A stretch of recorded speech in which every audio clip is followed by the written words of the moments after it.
Hello, ladies and gents, and welcome back to the Tartan Stand. We do have a wee special. We will be talking about the Premier Sports Cup, and it's obviously the biggest fixture of the round. It is the Ayrshire Derby between Kilmarnock and Ayr that we will be talking about. Lads, how are we all doing? Well, yeah, not bad. Yeah, not bad. Got over it, so I have. So. Well, we will go into it, and we will talk about Kilmarnock because they were obviously the home team. What was your initial thoughts on the game, Coops? Oh, it was a tough one for Kilmarnock, and I think there's a lot of pressure on Kelly. Not just the fact that we're the Premier League team, we're at home. It's more about, it was a lot to do with the consequences of if we didn't win it, because of a poor start, because the way McCann was setting up his play at these team. You know, we've conceded 9 goals, scored 4. Yeah, in 2 matches. And one of those games was against the team that's just been promoted. So I think there was a lot of kind of, if it didn't go the way we wanted it to go, there was a lot of consequences. So there was that kind of edge, just for the home support. There was that edge, coupled with the fact that Ayr have started well, they look good under Naismith. So that as much as we kind of had that bravado, you know, Ayr haven't won anything, we'll beat them, there was that undercurrent of actually, I don't think we're quite as confident as we say. It was kind of, you know, the body wasn't believing the voice, if you know what I mean, from a lot of the support. Chris, obviously, you know, coming into this, you were also undefeated under Gary Naismith. I think it was 6 games, 5 wins and a draw. You know, going into this game, I know you were like the underdogs, but did you have confidence that you could go to Rugby Park and get a victory? Definitely. I think, especially if you look at it last night, it was hard to tell what one was a Premier League team. I thought we stood up pretty well, and that Kilmarnock got fortunate with the 3rd goal. So I think on the piece, Kelly probably deserved to win, right? But I think we made a really good account of ourselves, and it's definitely positive going into the league campaign. Coops obviously did talk about the goal conceded record there. It is obviously another 2. Again, it is a derby match, anything can happen, but it's also 11 goals conceded in 3 matches. Is that something that's still concerning you? Like when Ayr United was on that counter-attack, they looked like you could score at any opportunity. Is that a big worry for you? I think it is. I don't know. McCann does like the diamond, and the diamond does work in certain circumstances. However, when we lost John Jules last season and we ended up with only one decent real striker up front, which was Shugo, he went for a 4-2-3-1, and we scored. We beat Livy 4-1. We won like 3-0, 3-1s. You know, we were beating records that Kilmarnock had set in the 1960s and before. But he's really insisting on this diamond, and the diamond is quite lopsided at times. And the fact that he had to take off his right back 38 minutes into the game shows that something wasn't working. And, you know, and no disrespect to teams like, you know, your St Mirrens and some other teams maybe further down the league, you know, once people start getting fit, you could play the diamond, but I just don't think it's working at the minute. And when you've got someone like Mark O'Hara who can go alongside Tish and that 2 just in front of the back 4, along with Kilty, Lowry, and, you know, Eric Ring, we've got the players that could suit that with. And Shugo's probably one of the more rapid players in the league up front. And Owens is quite rapid. Once he understands kind of full-time football, he'll be fine. But yeah, there's something about that diamond that at this point of the season isn't working, and I'm not sure if it's just teams understand how to play against it because it's so open in the middle of the park, or our players just aren't quite at it. Speaking to one of our guys that's the Dundee fan, and you know, he said what we're all worried about is that at Dundee, McCann had a philosophy that didn't work because the calibre of players he had weren't good enough, and he didn't want to change it. And to me, it kind of can come across a wee bit like that. He's asking the players to play something that they just aren't suited to and just aren't able to play. You know, it's a very aggressive football going forward, but you also have to make sure you get back and get yourself in position. And I think it's just sometimes seems a bit too much. You know, Kilmarnock were the better. Kilmarnock got 3rd place under Stevie Clarke because it was simple football. He played the players in the position, simple instructions. No, you play left back, you do this. Your centre back does this.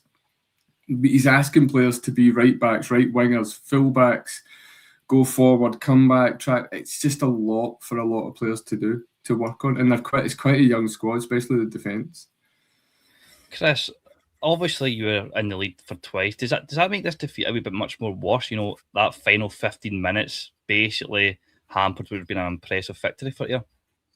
Joe, I know what you mean, but I think if you look at our bench, always felt we needed to score and get 2 up because I think we ran out of steam, and our bench was very, very weak last night. Because there was always a worry that Kilmarnock get back into the game, and they did twice. And we kind of thought, right, look, if this goes right to the end at 2-2, I think I did have a feeling Kilmarnock would nick it the way it was going. Obviously, with the squad fit here, do you think the squad obviously is still kind of a wee bit of a way till the transfer window ends? Do you think this squad is capable to go in that playoff spot and do a good playoff run and maybe go to a playoff final, or do you think you need to strengthen a lot more for your case? We need to bring in at least another 2, maybe 3, I would say. The injuries, I mean, Shanks was out last night, Ethan Walker was out, Marco Russo's still got another 6 weeks out, I'm sure. And you pick up a club like us, we pick up that many injuries at this time of the season, it's always going to be a struggle. We don't have strength and depth. So I do think we need to bring in at least another 2, maybe even 3. Is there any position ideal that you think you should strengthen, or should just maybe more depth-wise? Depth, I think, first. Aye. Yeah. Coops, I would like another striker, obviously, but it's finding a striker that's going to score goals. They have to come back. Would you rather have kept Oakley, or do you think it was best for both parties? Because I know his injury record was horrible, but honestly, he was class. Absolutely not. I thought his attitude towards the end of last season was disgusting. He just totally down tools. I was a bit disappointed Anton Downs never signed on for what the club had done for him with his rehabilitation last year after his bad injury. I thought we might have got another year out of him. And I think the club gave him every chance to sign a new deal, and then he obviously chose to go to Wraith, which, fair enough, it's up to him. But that's a bigger loss than Oakley, because, I mean, Oakley's he's lazy. Yeah, that's fair. Coops, was this comeback down to Kelly improving, or was it just losing the steam, like Chris said, and I don't want to say failing to manage the game out because that feels very unfair, but it's the only word that's coming to my head right now. Do you think Kilmarnock deserve a lot of praise, or do you think there's still room for improvement on Neil McCann's head? Oh, there's a lot more room for improvement. I think the substitutions he made worked, and that's a big thing. So when he took off Brandon and put Eric Ring onto that right hand side, and that's the kind of side where I'm at, so I could see it a lot better. There was a lot more forward momentum, and then you put Slishchenko on the other side, and then about 3 minutes later we scored the goal coming from Slishchenko coming in and Hugo getting into the bottom corner. And you seen them switching over when they made the substitution. You kind of knew it was tactical. You knew, and Brandon, he should have been sent off in the game before East Fife in the group stages of the cup, and he didn't. Then he did get sent off against East Fife.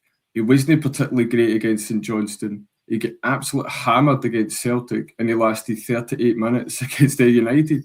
I mean, that guy's career at Kilmarnock just now really is in the Swanee at the moment. It's really, I don't know what he's going to do. But the problem he has is we've just brought in we've got a German guy called Jonathan Meyer, 26-year-old, came through Bayern Munich's youth academy, played in the Bundesliga, kind of second, third divisions.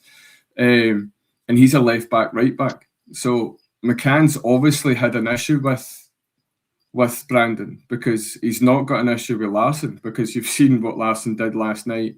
And the goal against Celtic, although it was a consolation, was a good goal. And Larsson also scored the goal against Hearts last season, and he's got a lot of positives. I struggle to see the positives with Brandon, and I think McCann sussed that. So I don't see Brandon being the starter for the rest of the season, because Meyer was probably a week short of coming in, and I think McCann tried to get him in, but not Brandon. So I think, well, we're fortunate we don't have a game next weekend because Hibs have postponed their game because they're through in Europe. So we've got that time to make sure that Meyer's fit, knows what he wants from him. He sounds like he's a kind of one of those kind of ball player, a bit like Eddie Ring on the other side, or the same side, sorry. where he'll be an attacking fullback. Similar to how Derek McInnes used to kind of set his teams up, had 3 central defenders and he used these wingers as fullbacks and they kind of controlled the wings. So it looks like he's more of that kind of ball-playing winger type fullback player, but Brandon just isn't. And if you're fair enough being found out against Celtic, it's Celtic. They're streets ahead of just about everybody in the league. But to get yourself found out against United, and no disrespect to United and their players, you're a Premier League defender. You shouldn't be getting found out against players like that. Maybe once where you get a wee bit caught short, but you're solid. 4 minutes into the game, he souls himself and the Ayr scored the first goal. You've got to remember as well that Ross Taylor's just stepped up for League One as well. You know what I mean? He's not really got a lot of championship experience. You know, and I thought he was absolutely excellent last night against Kilmarnock's defence. He was, and for a Premier, and this is Livingston's former captain that we've signed, who should have Premier League experience, should know what he's doing, should know how to not be caught out. And and it doesn't help that Kilmarnock fans cheered when he got subbed. No, McCann has a lot of work to do. Deasy coming back did help. And like I say, I think it was what Chris has said. It's the depth we had. We could go to our bench and change the game. That the last and second goal was partly to do with how Owens ran out onto the wing, and it made the I don't know his name, the defender for Ayr, kind of step over to his side, and it opened that space up for Lassen to get the shot in. And the wee things that he didn't notice. O'Hara as well, when he came on, he kind of changed the game. Tishbo has not had much of a pre-season. He'd kind of blown a gasket. And obviously we saw the effect that Klitschenko had when he came on. Pretty much changed the game for us. Still a lot of work to do, but we've got a squad, and I think that's the biggest frustration for Kilmarnock, is we've got the players. We're just, if we can sort that defence out and maybe get a couple of games where we maybe win 2-1, 2-0s, 1-0s, get that confidence back in that back line, I don't think we have a problem. But at the moment, as a Kilmarnock fan, I don't see where it's coming from. Rumours are we're looking... Every Kilmarnock fan's saying the same thing. It's all about the defence. You need to sort it out. Yep. And you can see it last night. Like, there was a lot of loose passes. Mm-hmm. And it's the biggest thing is you know George Stanger, he played for you guys for a couple of seasons ago. He's a solid enough defender, but he's not a ball playing centre back like the way McCann wants to play. Deasy is. Deasy's comfortable on the ball. Deasy knows how to put a pass in. We've seen them when he's put the ball across the other side of the park and we've got a chance. We've seen it at Livingston. We've seen it at the start of last season. And George Stanger isn't that kind of player, and he's not comfortable at it. And we've noticed a couple of times when he's tried to do what McCann wants him to do, be playing from the back, and it either goes to defend their attacker, their midfielder, or it goes out the park, or he has to kind of then defend. But hopefully that will build with, if you ask Deasy to be the ball playing centre back, but you ask George Stanger just to be your defender, just to be that kind of get your foot in, get the ball at the road, clear it, that kind of thing. There needs to be a bit more of a clear understanding of what each of them need to do. Yeah. Chris, obviously we kind of spoke about it before we started the recording about can Ayr take more positives from the performance rather than negatives from the result.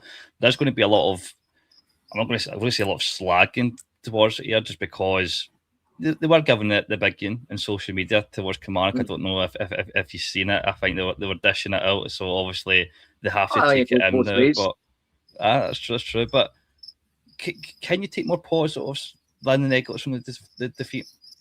Absolutely. We went away to a Premier League team and we stood up and matched them, and it was a mistake that gave them the third goal. So I think if you look at the game as a whole, we'll play worse than that and win games, I think. Mm-hmm. I think he's got the system in place now, and it seems to be working. And I like the way Gary Naismith speaks about the players.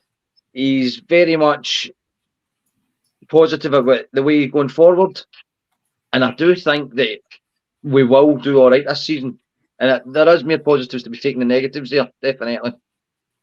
Because of this result, and we did lose, but the performance, like you said, is there maybe a wee bit more of a bigger expectation on Ayr now to actually kick on? I'm not going to say title challenge because I do think Thistle is the best of the rest. I think that's very, very hard to do. But like maybe it'll be a disappointment towards some Ayr fans, maybe a wee bit of a surprise to the neutrals in the Championship that don't see Ayr finishing in that playoff place.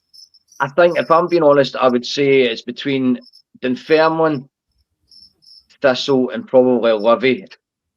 And I think if you finish above day 3, you win the league. But then again, you could look at last year, Ross County. I mean, who had Ross County to finish bottom of the Championship? So you never ever know what can happen in that league. I mean, we went up to Dunfermline last year and got a good point. That's what I was going to say. You went to East End Park, you got a good point. I feel Dunfermline were stronger last season than this season. I still think that you bring in some more players to actually do that title challenge. I don't see them as that club. Like I said, again off stream, I think it's either between Thistle and Livingston. Obviously, Thistle did get that fit for Hill. So surely, like, if you look at the difference between, I'll say, Ayr, Dunfermline, Raith Rovers, maybe potentially missing out a team that's not on top of my head right now, that you can actually go into that playoff spot. I don't think that middle pack Championship that's usually very congested and hard to compete against is as hard as congested it is this season. No, I think the likes of Queen's Park and Morton, they're going to be the two that are going to struggle. Morton especially. Queen's Park is a club I've really got no time for, to be honest. They built a stadium that's not fit for purpose for a start. The other two teams, I think they'll be the whipping boys of the league. And the rest, anybody can really be anybody on a day. So, Coops, also we'll go back to Kilmarnock and do like a wee final recap. You did speak about, the Dundee boy, talk about the formation and being a wee bit, complacent about it, not changing it. But like you said, Kilmarnock have something that Dundee never had back then, and that is capable players like John Jules, Hugo, Mark O'Hara, like players that have a lot of technical ability and can play the Neil McCann way, maybe just go up to full match speed that you say. So do you think Kilmarnock will improve in relegation? Isn't on the cards like a lot of people are jumping to just because of the past 2 games in the Scottish Premiership? Yeah, I mean, there is a context to it. John Jules was firing in the goals for fun. Some of the goals he scored, some of the things he did was amazing. He got a quad injury. And I think what people forget is that type of injury, you can't do anything until it's healed and ready to retrain. It's not like you can do a bit of cardio or you can do some other work. You literally can't do anything. And he'll take a good few games to come back into it. Tishbola, who is, as we call him, the midfield controller, he came back about, a week before the start of the season. Didn't have a pre-season in him. He was over at America. But again, you're not in amongst the boys. You're not working out the new system. You're not integrating. So he was kind of half a yard off it. So yeah, we've got a lot of players. Like the whole of that midfield is new because we lost pretty much most of our midfield. Some of them were players we weren't really playing with. The thing that will carry us just now until everyone gets into match fitness is Kilty and Tom Lowry. Since McCann comes in, Tom Lowry's a different player. He was signed by Stuart Kettlewell, but I don't think he knew how to use him. Kettlewell doesn't know how to do much in football, in all honesty, except ruin clubs and talk shite. I thought he did a great job at the moment, to be fair. Yeah, you would, wouldn't you? He did even better job at Ross County. Still kept the job. I don't know how. He's still there, isn't he? He extended his contract after relegating the prodigal son. But I mean, he's signed a couple of players that had something in them. But then McCann's come in and unlocked it. Kilty was kind of almost anonymous. McCann's come in and he was a player of a year. Lowry, who's now fit and remaining fit, other than getting sent off at Motherwell when we lost, he's just been a baller in the middle of the park. We all know about O'Hara. He's been around the league for a long time. So as you say, I mean, I dare say it, and I'll kind of I don't see Kilmarnock's defence being as poor as it has been to start off with. I just don't see how that will happen. The players are professional enough; they'll figure it out. It might take a few games. There might be a few wobbles. My biggest concern is McCann and McCann's ego, and I touched on this after the Celtic game, that he came out in the presser before the Ayr game and he said, I watched it back, and for a good half an hour after the first goal we matched them, and which means my philosophy, or the philosophy's working. I'm like, you're going your borderline arrogance here now, because it's like painting a wall that's streaky, but that top left corner's not streaky, so it's fine. It's a wee bit like you need the bigger picture here. It might not always work, and there might be times that you need to change it. And to give him his due, 35 minutes in, he knew it wasn't working, and he changed it. And I mean, how many managers would do that, knowing it's a Ayrshire derby, or a derby, you're at home and you're pulling a player in the first half, knowing that player is not going to be impressed. But he was like, this isn't working, we're not getting what we need at that side of the park. And it ultimately changed the game. And, the effect that the sub had, and especially Sischenko, as much as that was a goalkeeping error, that was the only place he could put that ball for it to go in the mark. And to do that at 89 minutes, and not just to get the ball and leather it and hope it went in. That was a decent finish, in fairness. Yeah. And then Larsson becoming Giggsy for 20 seconds of his career to run down the park and slot that goal in is unreal. A lot to do, a lot to figure out.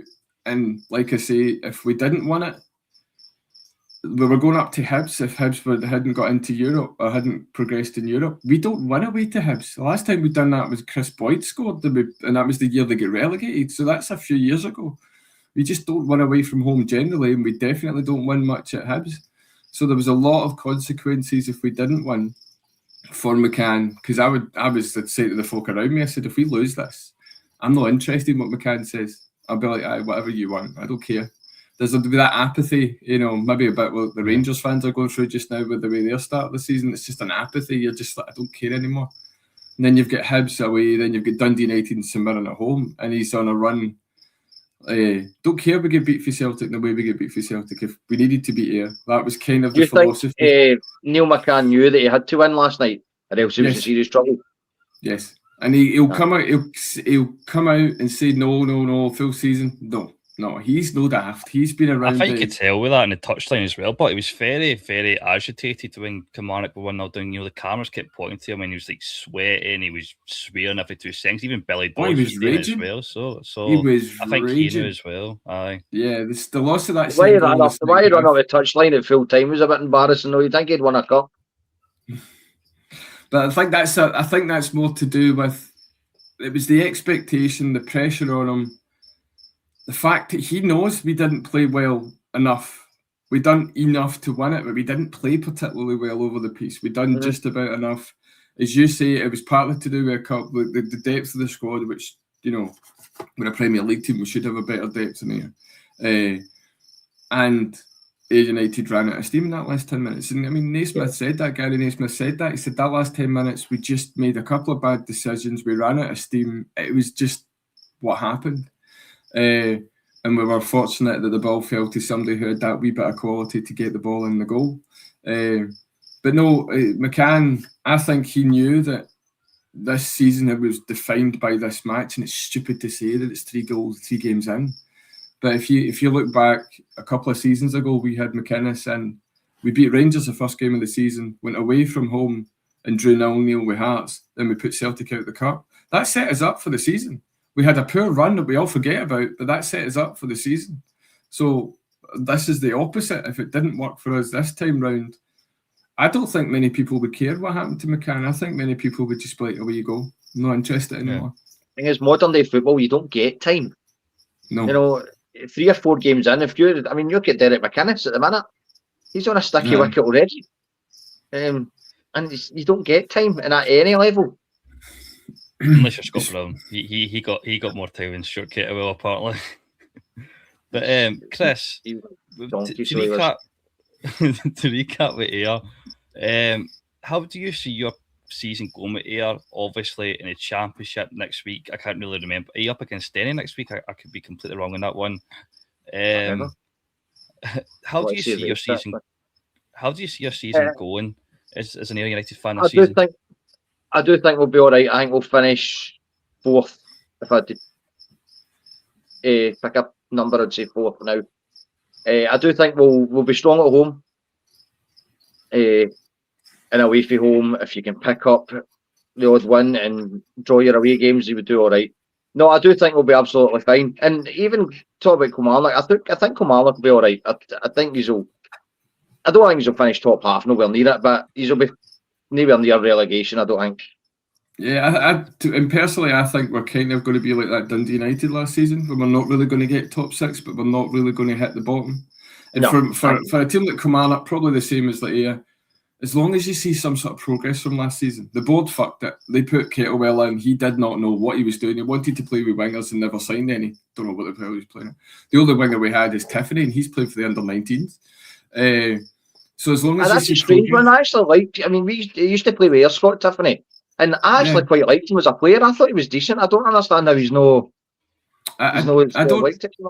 When he signed for Dundee, because was it Partick he went to? Was it Partick? Aye, because remember Ian McCall made a big deal about it when he signed him for Partick.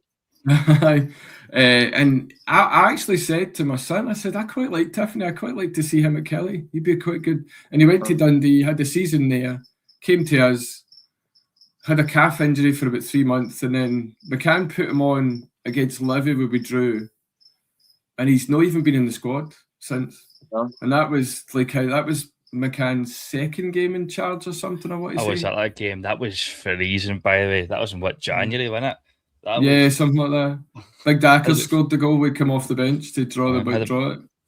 5 Bovrils, and I still wasn't warmed up in that game, man. I get PTSD thinking about that, man. One thing in Kelly, learn how to cook their pies properly, because that salt and chili chicken pie yesterday was raw as anything at the bottom. Oh, I don't. United fan. No, trying to poison you, mate. Probably. I wouldn't eat a chili pie. I couldn't. Chili pie, but no chance for coming on. Eating them. Thank you, lads, for coming on. This is obviously part 1 of this segment between Kilmarnock and Ayr United. Part 2 will be Aberdeen and Dundee, and obviously Dunfermline against Ross County. But for now, hit that like button, subscribe. If you are also listening from Spotify, hit that follow button. I'll see you all for part 2.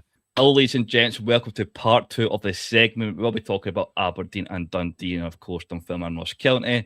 Couldn't get a Ross County fan on because there's none, but you know what? We'll dive into that after that dig. But how are we all doing, lads? Terrific. Oh, I think Harry still, Stephen. I forgot to picture that out there, but fuck it. Anyway, we will start off with the Aberdeen game because Aberdeen was at home. I know we're only a few games in, but was that the most convincing Aberdeen performance of the season so far? The season, yeah. I genuinely can't remember the last time Aberdeen. When we went 1-0 up, I was sure we were winning, and that's not happened in a long time. I was saying when I was coming back, I was saying to folk, I think the last time we won that convincingly was the 6-2 against Livingston. That was probably about 5 months ago now. It was, and even then we went. I swear we went like 2-0 down in that game. We for all intents and purposes dominated that game. It was a complete opposite of what we saw last week, where Dundee could have put 7 past us last week, and it would have been a fair scoreline. We were dreadful last week, and we came out and we played a lot better. The jury's still out on where we're going to be this season. I think we've got a lot of form at home, at very least, it seems. I reckon the poor away form's probably going to continue based on the performance against Dundee. But I think we, especially in the second half, we hammered Dundee in the second half. First half it was close, but in the second half it was. Can I talk about, the Stephen Austin's comments prior to the game? He's like that, if you give him time, you'll get top 6, A lot of Aberdeen fans kind of said that's basically bare minimum. What was your thoughts on his comments before the Dundee game? Well, I think he's put his foot in his mouth a little bit because the Brad Lyons thing, and before I say that, I really, really think Brad Lyons been great for us so far. I think I don't know if I think his debut was against Linfield in the friendly, and he was good there, and he's been good throughout the cup, the League Cup. I think he's been a solid player. But I think coming out and saying that Brad Lyons is the heartbeat of the team and using it as an excuse, effectively, when we lost last week was poor. And I think something like when he said, "Oh yeah, we'll get a top 6 will come." That shouldn't be something that will come. If you know what I mean, like that should be. If we don't finish top 6, that's a bad season. That is a bad season, and it's not sackable. If say we finish 7th, it's not sackable, but it's close at this point. Like, we need to give someone time. But if we end up finishing bottom 6 this year, I'd still be unless we're in danger of relegation. I'd keep him around. But we do need to be looking at top 6 as a minimum, I think. And I think some of those comments, it feels like Jim Goodwin saying, "Oh, fixing the defence is the easy part," or Barry Robson, the million shots against Hacken, or "Oh, you can't expect to come down to Glasgow and beat Rangers." It feels like one of those that's going to get quoted in like a couple months. I can see, we lose a game, we lose 3-1 to Kelly at home in December, and the quote tweets are just, top 6 will come. It feels like he's put his foot in his mouth a little bit.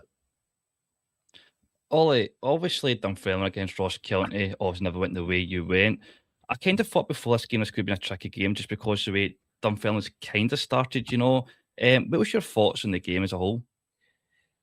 I think, I was going to text you this morning. I never made it to the game yesterday for personal reasons. I was meant to be going till the day before. Anyway, so I've got one of my pals who was there. I've got my pals giving me a bit how it went. Just seems like first 5 minutes, I think County, Brian Greatman tested Oxford twice. Not without the defence really much being there. And then I think Jamie Lindsay hit the post as well. And just first half was absolutely atrocious. Made a half-time sub, bringing Morrison on for Chris Kane. And I don't know if it really changed it too much. Like, it's just been, it just sounded a bit lacklustre. Just what it was compared to was a bit of a Thistle game. Well back 18 months ago now, just got the potential to actually do something with it. But Ross County are a good team. Knew it was going to be a tough game going into it because, like Lennon said in a pre-match interview, they're not a League One team. That team is a Championship level team they've got. It's a stronger team than they had last season, which is saying something because they actually had quite a strong team to go down with. But they've pulled off their flyer start of the season, just played us off the park, what I've heard. I actually want to talk about this because as a Celtic fan, I've obviously had Neil Lennon as a manager. I've kind of watched him close at Hibs, etc., just because I do like him as a guy. It feels that the second season for Neil Lennon, it always starts off poorly, like a running theme. With Celtic in his second season, he kind of got away with it because Alan McCoy's kind of bought the Title Rangers. Celtic season again with COVID, obviously you see what happened then. Hibs got sacked. Do you feel there's a wee bit of worry going into this season, or do you think after this game, you're confident that Dunfermline can still, reach the highs that the fans expect? So I think it depends what you're expecting, because I think there's a lot of fans that are expecting us to go for a proper title push. And if we don't, then that's disappointing season. But we've not been in and around the title since the COVID season. I think we're top at Christmas or just before Christmas, and then second half of the season just went out the window.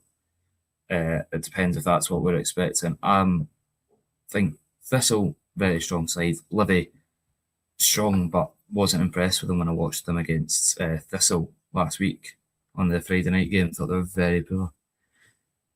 Leaves it with us, Ayr and Inverness. We've played Ayr and Inverness already. I don't think Inverness will be up there.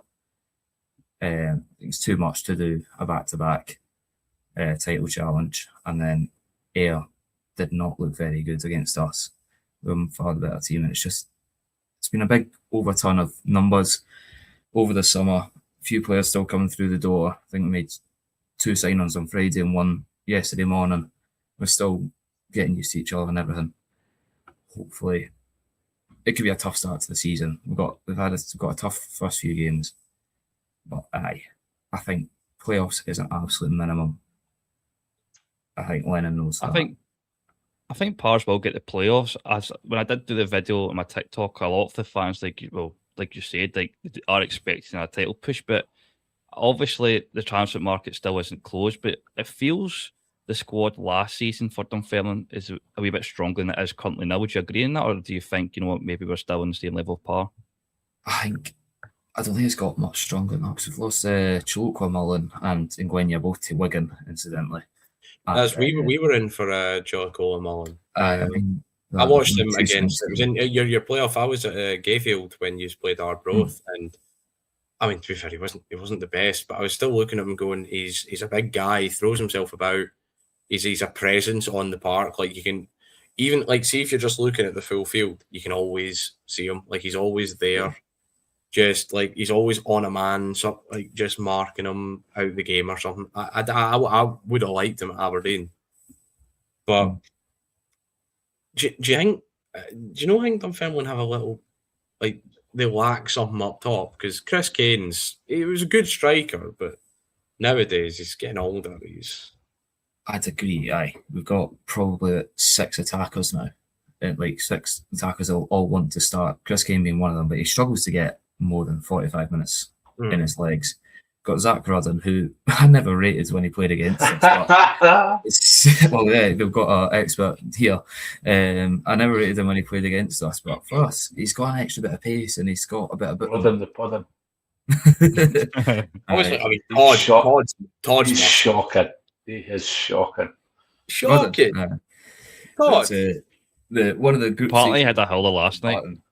I didn't see yesterday, but I mean, when he played against us in the games I saw last year, he was mustard. I thought he was great. A few Pars fans are saying that he's really bad when it comes to the physical games, so I think he needs to bulk up a wee bit if he wants to get to that top level, which I think he can do. I just love the specs. Edgar Davis playing for Dunfermline. I do love it. I think there's a lot of potential with Todd, but he just definitely needs to get a bit more physicality about him. He struggles with his back to goal quite a bit. He's good for getting in and around a poacher's goal, and he's got a bit of technicality about him. But when he's out of the game, there's nothing to him. I mean, because the thing is, I can't say I watched outside of the Friday night games. I can't say I watched much Dunfermline last year. But when I saw him, he looked like the kind of player that if he gets a chance, he takes it.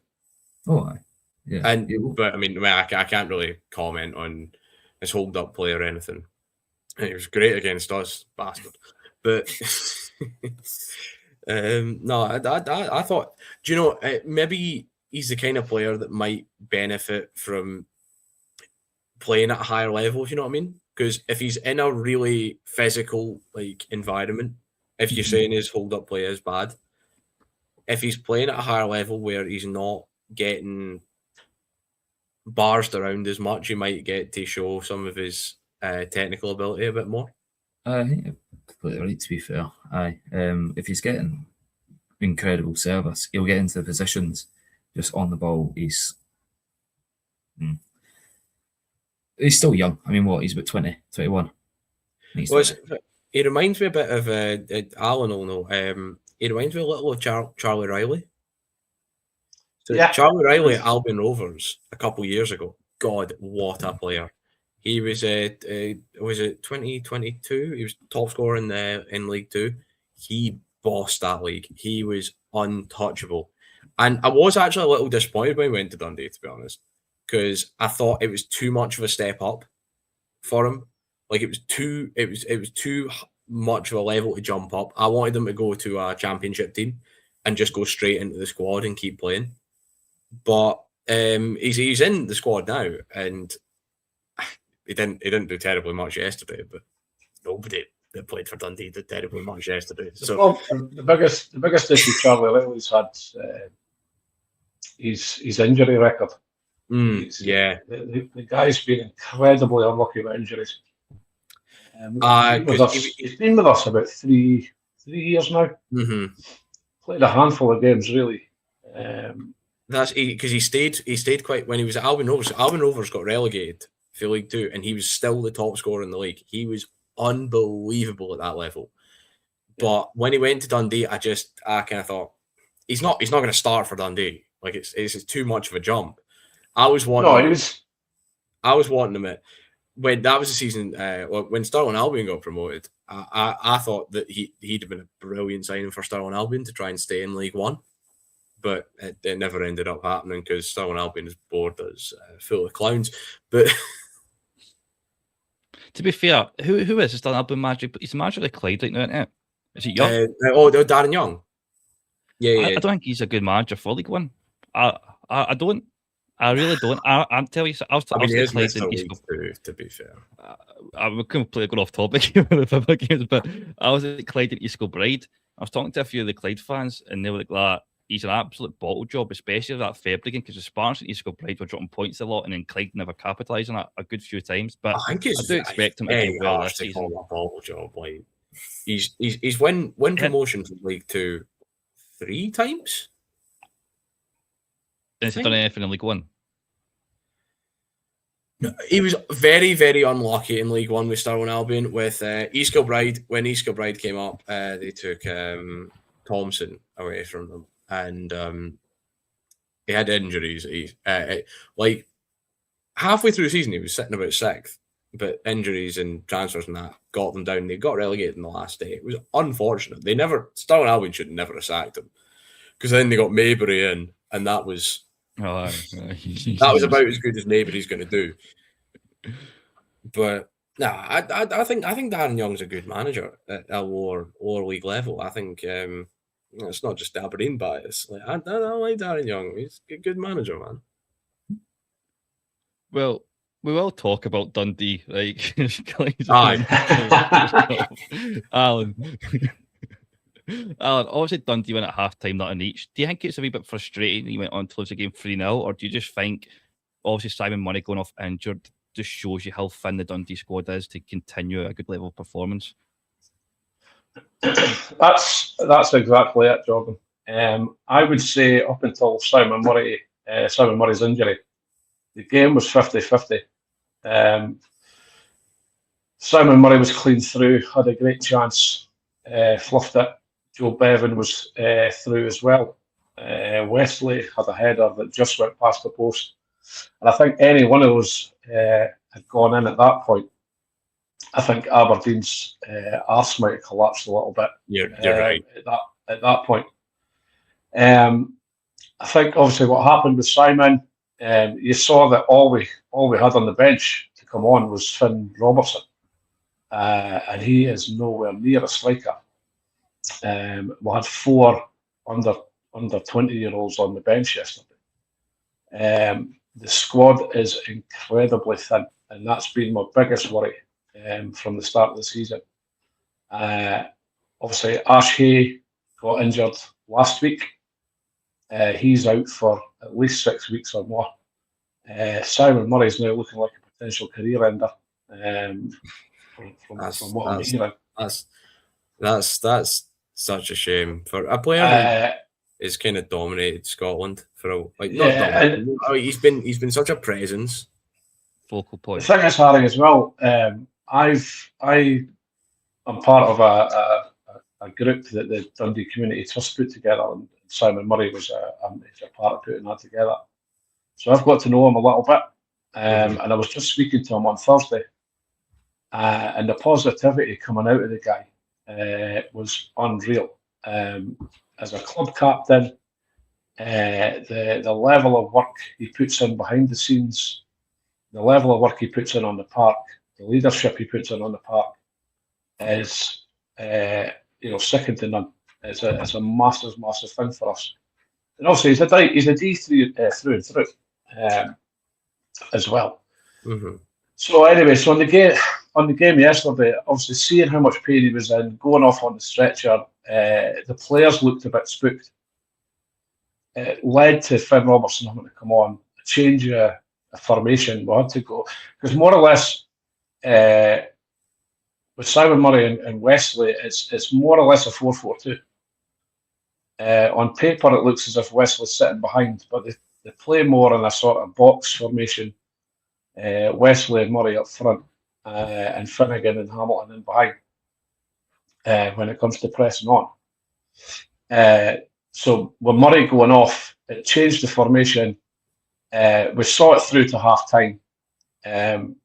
What I'm hearing is obviously what happened at half time. There's obviously a lot of worry about Simon Murray, and the guys just came out in the second half and looked absolutely spooked.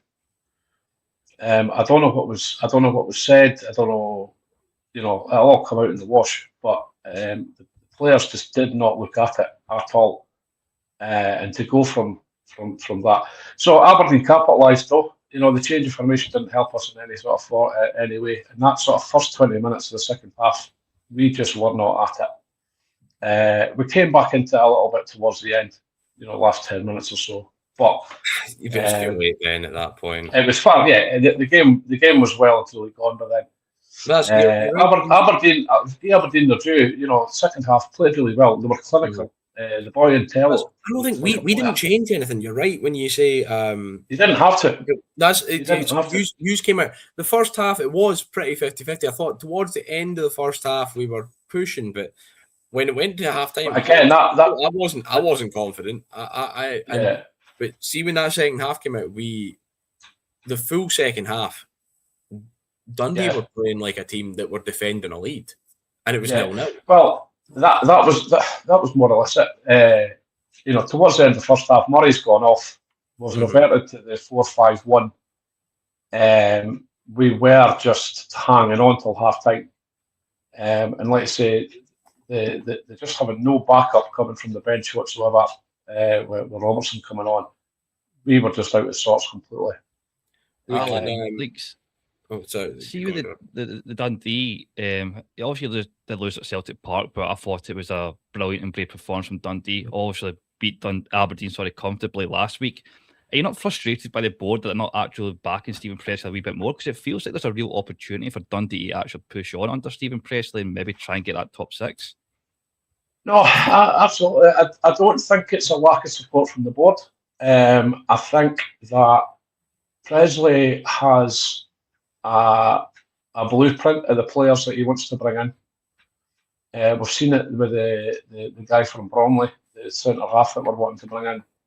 We've had a bid turned down for him. It looks like we're wanting to go back in, but they've made him captain, and I don't know if we'll get him. But he seems to be a stickler now. Start of last season, we were told that the recruitment side of the club was being completely overhauled. They've put in quite a top-heavy recruitment team now, and Presley doesn't really have a day-to-day input to it. He just goes ahead with the type of player he wants, the blueprint, and they go and source it. Now, what I'm led to believe is there is money there. The board will back them, and that's one thing. I could sit here for hours and have a real go at the ownership of Dundee Football Club in certain things. But one thing that they've never done is they've never failed to back a manager. They've backed every manager we've had. So I'm sure the money's there. The problem is time's running out. And what worries me is we've got something like 18 days left before the transfer window shuts. We've got a derby coming up this weekend. We've got Joe Westley fit up front, and that is it. Ash Hayes out, Murray's out. We sold Emil Aqua, although he was as good as a rotten stump anyway. The centre-half positions, we've only got 2 fit centre-halves, and Ashley had one of his worst games for a while yesterday. I'm just scared that we're now going to go out this week and just make an emergency type, desperate signing that will come back and bite us in the arse. Harry, obviously Kevin Nisbet got 2 goals. Are we finally seeing the Aberdeen version of Kevin Nisbet when they brought him back, when they had him in first on loan, or do you think it's still early days yet with the Kevin Nisbet love from the Aberdeen fans? I think that's still early days. I want to see give it a couple of consistent performances, and then I'll get on the train. But right now, I think when he's scoring, and when in a game where he does score, he is brilliant, and everyone always looks at that. But see when he can't get himself into the game, see when he's sitting too deep, and because he is really bad for. Basically, I've always said he man marks the referee. Like he comes far too deep, and see when he can't get the service or he can't get himself into the game, especially when he's a lone striker, he really struggles, and it's so frustrating if you've lost, like, because it's all well and good when we've won, and you can kind of ignore it. Like if we've won, like the Hearts game when he was not in that game until the very end. And, we won, so it was like, well, we can just ignore it. Scrappy win, whatever. But we saw it in the Dundee game last week where he couldn't get into the game. And everyone, Aberdeen Twitter's probably about the most negative place you can go. Everyone in their dug was saying, Nisbet's no good enough. We need another striker. Two things can be true at once. Nisbet is a good striker. He knows where the goal is. But he does sit too deep, and I think he's better with a second striker with him, which is where he was best at Hibs. Was with a second striker, but we're not going to play that. So, at early days, like if he can get a good run of form going, great, we're in. But I think it's too early to start, touting him for top scorer or whatever some folk are doing. Like you said, but with Hibs two up front, he was at his best. Mm-hmm. So, and Stephen Robinson did used to play two up front, but Aberdeen fans are never going to love Stephen Robinson if he does revert back to his 5-3-2, etc. So, do you just feel it's just get it over with and sell him if he's just never going to be that lone top striker? Because over his career at Millwall, it's just never worked out. Well, I think the boat's gone on that one anyway. Like he's here for the season, and he is going to be our main striker. I feel like I'm being a bit negative on Kevin Nisbet. Like he is a good striker. He is a good striker. He knows where the goal is. He's got experience in the league. Like we could definitely have worse. We could be in a lot worse of a situation with strikers. We could be in Dundee's situation, for example. But he's. And saying that, I wouldn't take Olasanya even in the situation I'm in. I wouldn't take Olasanya in my five-a-side team. That's well, I was gonna say that's harsh, but it's no. My thoughts on Olasanya are well documented. But I think Kevin Nisbet, he's a lot to offer, and we could be in a lot worse of a situation. He's by no means a part of the squad that I think needs to be overhauled. I think we've got a lot of different, we need backups in the wingers. We need backup fullbacks. I'd still probably say we need a centre half because you'd have seen it, Alan. Dundee caught us 2 or 3 times just with a ball over the top, and our centre halves are so slow. They're so slow. Yeah. And we've got Canuster and Tobers coming back, but where their fitness is, how they come back is like anyone's game. I rate Canuster.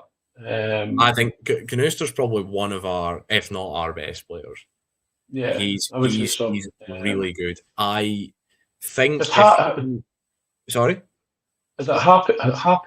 Happy, the big boy. Aye, he's started okay as well. I like him. I think he's slower than a week in jail, but well, I was going to say I think he just needs to acclimatise to the Scottish game a bit more. He does have a bad injury record, but that's the only problem. Yeah, I think he's going to cut out. I think Canuster mainly. I think if Canuster had been fit at the start of the season, he would probably be gone at this point. I think there were clubs interested in him, and I think I don't think we'd have kept him if he was fit from the start of the window. I think he's back in training now, so we'll maybe have him in a week. Probably maybe for the Rangers game. That'll be when he's fit. But even then, that's maybe pushing it. The window shuts, is it the 2nd of February? 3rd of September. Skip to the Christmas period. 18 days. I've got it. I'm counting it. No, it's the 2nd of September, yeah. It's 3rd of September, 5 p.m. But so I think if he'd been fit, we'd have been lucky to keep him for the full. Right. Tobers as well is another player who he signed a year ago. At this point, it was a year and a half, and he's played maybe 5 games. He's just never been fit. He's the captain of the Latvian national team and all that, and he's got a good record supposedly. Like, I can't say I watched any of his games before he came to us, but he's got a good record. And I would hope that that's our starting two if they're both fit. Because I think Happy, he's getting a lot of love right now because he wins headers.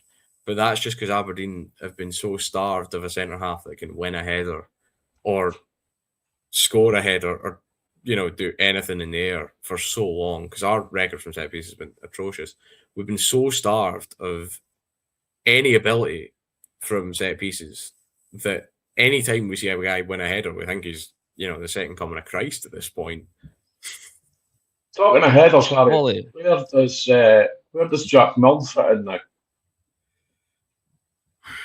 Harsh reality, it doesn't. Yeah. I think for a guy his height, he's one of these players. I just can't work him out. Because for the height of that boy, he cannot win a header. He cannot jump.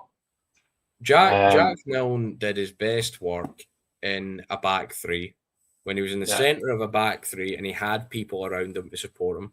Because see, when he's in a back two, I think he's constantly about 2 or 3 yards off his man. He's always like, if you just sit on his shoulder, you've got a chance on goal because someone will play a ball at some point in the game and he's going to be caught sleeping. Yeah, he just seems so easy to play against. He is. And I really, really, really want it to work out for Jack Milne because he's a local boy, and I'll always I'll want as many Aberdeen Academy graduates in the team as possible. But I think last season was his first real season. He could get better. But right now, the unfortunate reality is I don't think Jack Milne's good enough for the Premiership. Yeah. Right now. He could get better. He absolutely could. But right now... What age is he? 23? Yeah, so... I think if he's 23, he's just never going to make it. He's just never going to make it. I think at 23, I was thinking down the... He's a young lad. I was thinking down the lines of Luke Graham there, where Luke Graham went away down, went to Falkirk, had a fantastic season at Falkirk, came back to us. Had a real excellent breakthrough season in the Premier League. You see that he's away down the Stoke now, but I think like Jack at 23, that's kind of gone. I'm not entirely sure. I'll check just to. I mean, I'm pretty sure. We'll go back to it. I want to say something to Ollie though. You've got 2 massive games in the Championship, Livy and obviously the derby between Raith Rovers. And let's be honest, the away team never wins in that game, so you might have a wee favourable victory in that one. But the 2 games between Livy and Raith, if that's obviously a big massive if, and it doesn't go the way the Pars fans want, is there some doubt on your season as a whole? Been discussing this with folk as well. I wouldn't say it's the be all and end all, but if we are wanting to be with Thistle challenging all the way, got to pick up the 3 points. We can't fall off the pace. There can't be a 6-point gap at any point in the season. That goes without saying, really. If you're wanting to chase Thistle, they're probably going to win about 30 of the 36 games. They've only won 30, but you can what I mean. They're not going to be dropping points here and there. They're a very strong team. We're going to need to keep up with them as much as possible.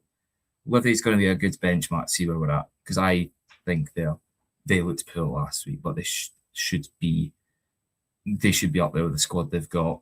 They should be ambitious to go right back up like they did last time. Derby goes without saying, it's a must win. It always is. Home advantage always plays a massive thing in it. I mean, we won at Starks at New Year's there for the first time since it's been about 10 years, I think. It was 9 years. If we don't win that, then it's a big issue no matter what way we're in. Like the season we went down, we'd get beat off Rovers, and even though they were doing much better than us, still be like, they can't be doing it. It can't happen. Livy game will be a good benchmark to see where we're at. I'm looking forward to seeing how we play there. Because you do have, I know they're not going to be as strong as they were last season, but you do have a trip to Gayfield after the Rafe game as well. So, yeah, like, I'm not going to say it because I still think Neil Lennon has a lot of time, especially with the Pars fans. But do you think some toxicity could be like creeping in if it's like, because it could be like more than 6 points by the end of the transfer window, or even by the end of the Rafe game? Definitely. I think, if we go winless the next 3, that's the first 5 games of the season without a win. 6 if you include the county game in between. There should be alarm bells, but we've lost such a core spine of the team almost. Like, I don't think we've got anyone from McPake's era left, which obviously was a bit of a dodgy time in the Championship. But the League One team, there's nobody left except Benedictus, who's a player coach, but he's not been in a squad yet. He's not going to really be there. We've got one player over the age of 30 off the top of my head, and that's Chris Kane. And like you were saying earlier, chocolate knees and ankles. So yeah, it depends. We've not got a fallback really. We've got all these new boys, but we've not got a core 6-7 players to get us through a hard time. It's a very young squad. I think we've got an average age of about 24. Well, you were saying about Dunfermline go to Gayfield soon. There is nowhere you want to go less than Gayfield when as a fan, Gayfield when the wind's going about 70 mile an hour, goal kicks are going out for corners. There's such a tough place to go and just get a result. And Arbroath are still. I don't think they're going to get relegated this year. I think they'll be that kind of 7th, 8th place. Not going to be as good as I think they caught people by surprise last year. I bet at the start because they had a massive drop off at the end of the year. But it's still such a tough place to go. But you were saying about Thistle, Thistle beating Livy, and they were poor at for Hull. When was the last time Thistle, like in the regular league season outside the playoff, did they lose a game at Firhill last season? No. Their home record is unbelievable. And Livy will do well just by virtue of being the relegated team, because I think the last time Ross County says no to that. But I think it's been since Hamilton went down is the last time that one of the relegated teams didn't go back up. Aye. Thank God, man. Like, let's be honest. Fucking. Not fan of the Ackies. I better not say too much. But, we'll do a recap. Ollie, we'll talk about the Livingston game. What's your score prediction for that game out of optimism or actual just real truth? They're a physical. Oh, well, last time they were down, struggle against teams that kind of don't play proper football. They're a bit of a want the ball at the park kind of team. So I'd say, because that's the only game I've watched them this season, and that's the teams we struggle against. I think I'd take a draw going into it. Obviously, you've got a big derby 1-1. You've obviously got the big derby, Alan. Yeah. Obviously, your expectations might be getting changed up because of the lack of striker force. Is that Dens in it? If I'm right in saying. No, it's at Tannadice. Oh well, fuck. Well, what's your score prediction for that one? Of your Tannadice? Yeah, I've probably changed my tune a little bit. I think both teams are capable of throwing in a fantastic performance or the opposite. So I will sit on the fence and go at 2-2 draw. I don't know if you watched last night. I know they did lose by 4 goals to Celtic, but on another day that's a different result, which is absolutely mental to say. Does that scare you the way the attack force and the pressing is at Dundee United, or do you think It does. Obviously, I watched the entirety of the first game they had against Rangers, where they definitely should have won that. Obviously, they had a bad result against Hearts, but anybody going to Tynecastle, I don't know how much they can take out of that. But yeah, yesterday I thought United, like you say, it could have been a different game. How many times did they hit the woodwork? 4 times? 5. So it is giving me a little bit of fear, I have to admit. Going forward, compared to last season, they seem to be able to transition a hell of a lot quicker than they were. Playing through, especially against Rangers, I was really quite impressed with their counter attacking, and that could really see us in some deep shit, to be fair. So that's why, it'll depend on if we sign a striker this week. Well, you can just send me a wee video and I'll just do the updated editing bit at the end on Wednesday if you stay saying a striker. Harry, I know Aberdeen is they playing. It's in the game you're going to, and it might be a wee score prediction because I know you go everywhere. Oh, I'm going to Dundee North End for their for their Scottish Cup. Oh, nice one. They're playing that score prediction. They're playing Wigtown, so 10-0 Dundee North End. That sounds like an exaggeration, but that will probably be the score. Yeah. And then obviously we're going to have the week after. Got Bobby. Well, we'll get you back on for that one. You never know. What you saying, Ali? They got Bobby Lynn playing for Dundee North. Dundee North. Aye, Dundee North. Yeah, they do. Yeah, Bobby Lynn. Bobby the big man. He scored. They were playing their first round game was against Shortleys Amateurs because the Shortleys won the Amateur Cup, and Shortleys took them to extra time. Bobby Lynn scored the winner in extra time, but I mean it's like when Cooper Hearts did it a few years ago, where they pumped Wigtown 4-0 and they nearly beat Berwick. The Amis teams in the Scottish Cup always actually do all right. But I think that Dundee North End will probably. Sad to say, because I quite like Wigtown, but they'll hammer them. Well, we will get this part 2 over with. Thank you so much for watching. Hit that like button, subscribe. Obviously, if you are listening on Spotify, obviously hit the follow button over there as well. Part 3 will be Dundee United and Celtic. A lot of controversial that one, and obviously Hearts and Inverness. You never know, might be a wee Cali superficial upset, but as always, like and subscribe. I'll see you all for part 3. Hello, ladies and gents, and welcome to part 3 of this segment. We will also be discussing Dundee United and Celtic and Hearts and Inverness. Dundee United fan Jay did a wee runner, but don't you worry, we'll be back on next week when when Dundee beat Dundee United. Fingers crossed that happens so I can slag them. But yeah, lads, how are we all doing? Very well, mate. Good. Yeah, good. How are you? Jamie, we'll start with you because you were obviously the Saturday night kickoff. That's 9 goals in 2 games for Celtic, something which was probably not heard of last season. Is Celtic starting to look a lot more, frightening going forward? Definitely, mate. Going forward, they look outstanding. Do you know what I mean? He's amazing. I think he's been very, very underrated at his time at Celtic. But now that we're actually, it's not just him. We're looking even better. He's looking even better. Camilo Duran looks an absolute bargain at the price they've paid for him. Every time he touches the ball, he looks as if he's going to make something happen. He glides by players, he makes the right decisions. and on Saturday he started scoring goals. I mean, he's just a top class player.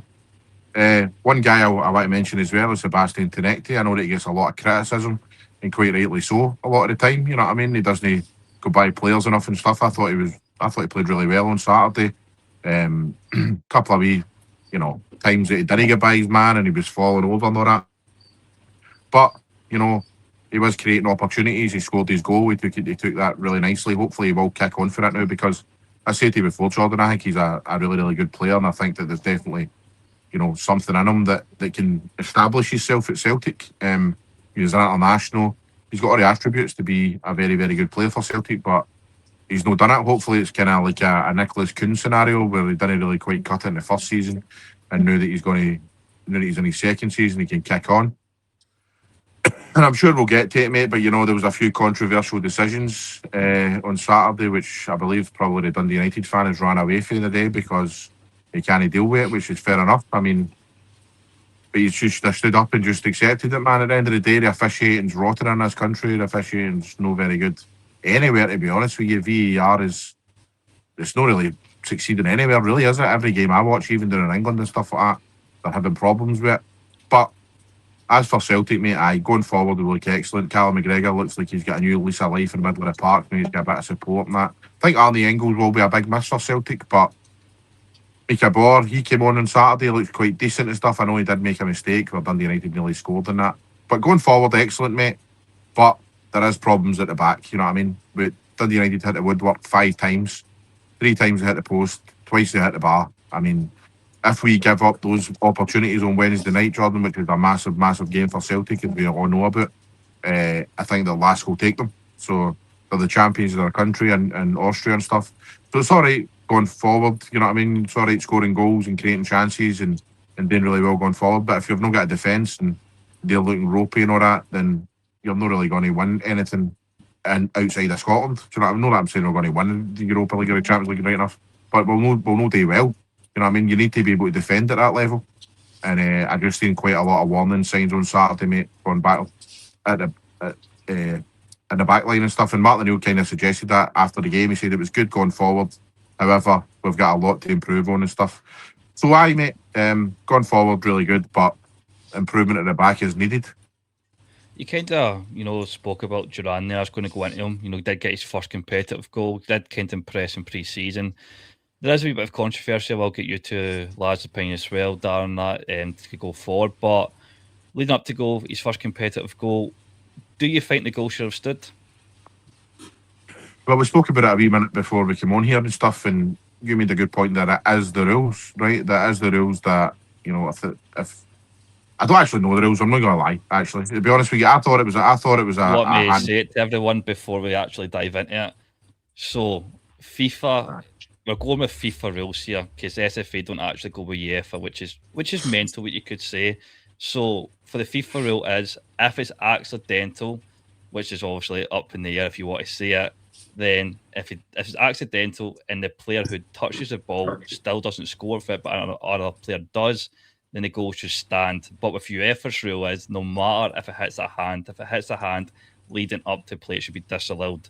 So I think the confusing thing here is, why was the Falkirk goals disallowed in the Celtic one? Where I think if the Falkirk goal stood, I think everyone, apart from maybe rival fans, would be agreeing that it's a rule. But because there's 2 different scenarios in the space of 2 weeks, which is absolutely mental, it's thrown up in the air. But with the rule book that the SFA goes for, I know you and Carbon started crying about it, it's a goal. If you agree with it or not, it's rules is rules. I'm a Celtic fan, it should have stood, but I don't think, I'm saying it should have stood the rules, but as watching it, I don't think it should have stood. So, but Jamie kind of explained the rules there. So with rules with rules, it's basically should have. So can really anyone complain?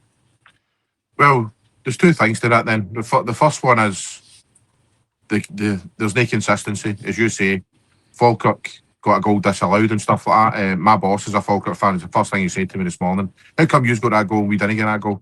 And I was like, I don't know, mate. I don't know the rules. But now you've explained it to me, mate. I think that obviously there's no consistency. Second of all, why is it the SFA decided to change that rule? To me, Casper Hoy's passed the ball with his hand to Camilo Duran. Now, whether it was intentional or no intentional, it's hit off his hand, it's landed to Duran, and he scored the goal. So it shouldn't be anything different for FIFA rules and stuff, to be honest with you. So, but by the letter of the law, it should stand. But the rules need to be looked at, and consistency needs to be looked at. For me, that's if the rules, if the rules were correct, in my opinion, that wouldn't be a goal. So, Darren, I'm going to bring you in with this controversial thing, and I'm not here to stitch you up with that, but do you think, as a lot of people are saying, it was given just because it's Celtic, or do you think they would have gave that to another team? Honest answer. Honest answer, I would say probably Rangers and Celtic would the only teams to benefit for that situation. But as you said, I agree with the consistency of the referees. It's like, how can Falkirk get a goal, but then Celtic get their goal? They need to decide, right, this is the rules, this is for everybody, and stop. It's like, if whoever's the ref is that day, that it's like they make their own rules up on that day in that game. They need to and then Willie Collum, he never said anything about the Falkirk goal, but as soon as Celtic get their goal, he's right out with a statement explaining why it's a goal. So he needs to do that every single dodgy decision that comes out every week. So Willie Collum actually said he never came out of it right away because there was no comparison to be made. And the reason he had to make this statement at half-time was because he knew that there was going to be a lot of backlash. But he said the Falkirk player deliberately handled the ball. I don't think that was the case. I think when you're going to running towards a header, you're obviously going to stick it out. So I think Willie Collins put himself in a sticky situation there that I don't think it was deliberate, but that's what he's saying. Pushka, I don't know if you watched the Falkirk and St Mirren game. If you did, I will ask you. But if you did see the Falkirk highlight, are you up in the air about should that have stood if the Celtic one should have stood? Yeah, I didn't actually see the end, to be fair, but you can see both points. Like, there needs to be a lot more consistency within the refereeing decisions. Like, it can't be one rule for them, one rule for others. It needs to be like a plain sailing. Like, this is a handball rule, this is what happens. And only a set of rules of saying, right, didn't Mark say 5 out of 5, right, it's a handball, no. Like, they need to bring a lot more consistency around it. Obviously, you were at the Hearts game. You got your first experience with VAR as an Inverness fan. Is it something that you're not looking forward to if Inverness get promoted, or you're thinking, you know what, maybe because the Championship referees, let's be honest, with Ryan Lee, etc., isn't up to standard as well. Is it something you're hoping it would, not be throughout all the leagues because that's impossible? But is it something you're looking forward to, or is it something you just don't want to see ever, and you're quite happy being in the Championship?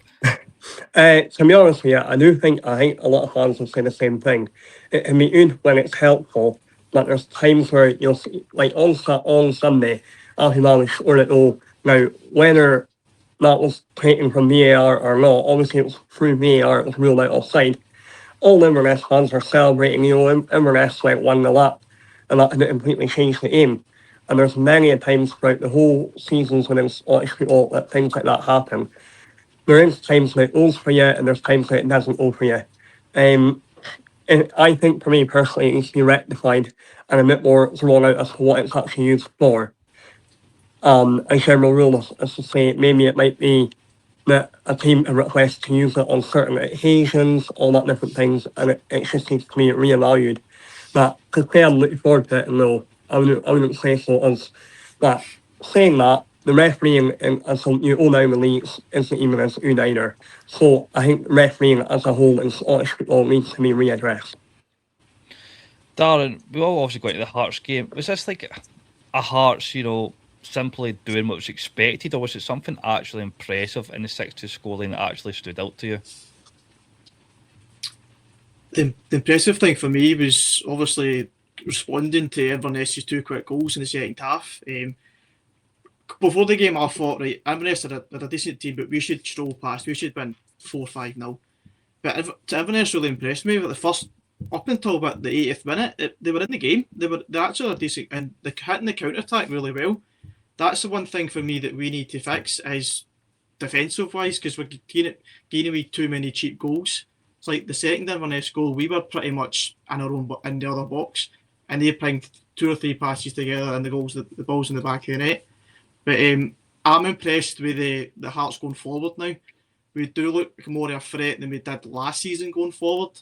We've got a lot of new signings in. We've got creative midfielders. That was what we missed last year. Is scoring goals from midfield. Like we've got Tom Renaud and Gendouzi, like really good players.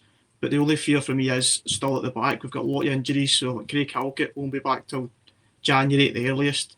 Finley's not as good. With McCart is nowhere near the levels. So that's the issue for me, is to fix our defence. I actually want to say something. I know this might be very, very obviously hypothetical, but do you think Derek McInnes would have won the league if he played Krajota a lot more? I would say he would have won the league, but I don't understand why he didn't play Krajota. Like, the times he came off the bench last season, he was brilliant. He was so many assists coming off the bench. He only played for maybe like max 10, 15 minutes whatever game he came on, but I don't understand why he didn't play him. He looks a player. He's a threat. We're missing that out wide. Like he can cut him to the left. He can go right to the byline. Some of the crosses he done against Inverness were sensational. Like the second goal, great pick out for Mato and a good header. But he's a creative player. I don't understand why he didn't play him at all last season. Well, we will go into the Inverness side of things. You know, I know it was like people can argue it was a one-off game, but did this show you that Inverness can compete against, albeit maybe like a second side Hearts team? But like, is this like a case for you that the league could be expanded and Inverness can compete against a Premiership side? Yeah, 100%. Was that? It was actually a postscript for the Inverness side, because I don't actually know your name. I just want to call you postscript, but Liam. We'll go with you, Liam. Yeah, I think, to be honest, as Inverness shown against last season, especially in the Hanian Trophy, you know, we went out to Partick, Thistle, beat them, we've beaten Ayr, we've shown we can compete and beat championship sides. I think there definitely is room to, or certainly an argument to be made that the league should be strengthened and certainly expanded, because there should be a way that you'd be able to get your old firms in and things like that, and your Edinburgh armies, that you can have it that you can potentially have an Edinburgh army, a Highland army, the Ross County or Elite ones, so that doesn't bother them.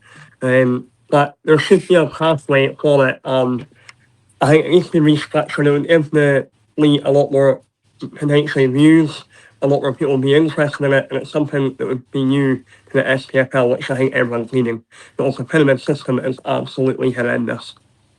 Yeah, I kind of want to get the pyramid system for a wee bit, because obviously with the draw, Rangers through Celtic, it's been 5 times they're going to play this season. Could potentially be a 6.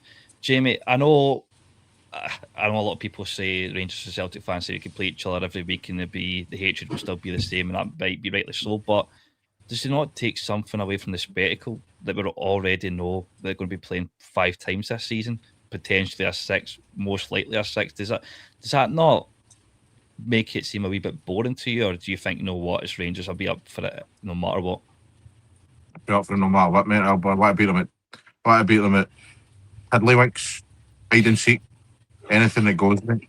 I know what you're saying though, you know what I mean? It's like, it is quite a lot of matches that could potentially be played there, but I mean, you know, the TV will be wanting that, to be honest, wouldn't they? Let's be honest, the more times Celtic play Rangers, the better for it, the better for them, you know, because that's, you know, the biggest game in our country and stuff. So, I mean, I know what you're saying, mate, but nah, I'd happily watch Celtic Rangers every other week, to be honest with you, as long as we're winning right enough. Can I do a caveat to that? But because you look at the viewership, and the viewership became bigger when Hearts got involved. So to have this biggest game, obviously it is the biggest game in Scotland, I'm not going to deny that, but would there not be much more on the line when you only play 2 times a season? Because let's be honest, I say Celtic win twice, Rangers need to wait till next season. It's not that you need to wait 3 months down the line, you know, to potentially get a caveat. It just feels like the Neil Doncaster situation, which just came out openly and said is basically the derbies and the money will go down. But I think that's very short-term viewing. And I think when the league starts getting picked up again, and if Hearts potentially, you know, keep going on another team, I think the viewership, as seen last season, was the biggest it's ever been.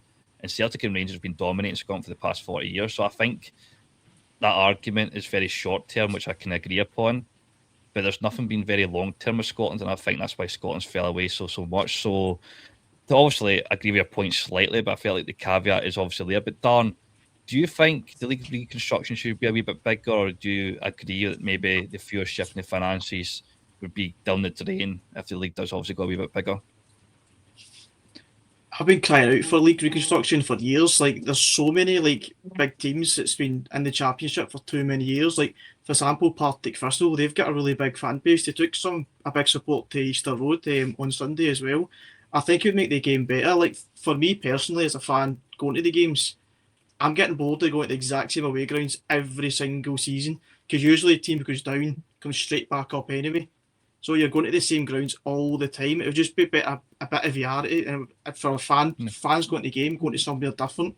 To me, you're playing the team 4 times a year, and it just gets so repetitive. And I think the game would improve if we got more teams in and making it bigger.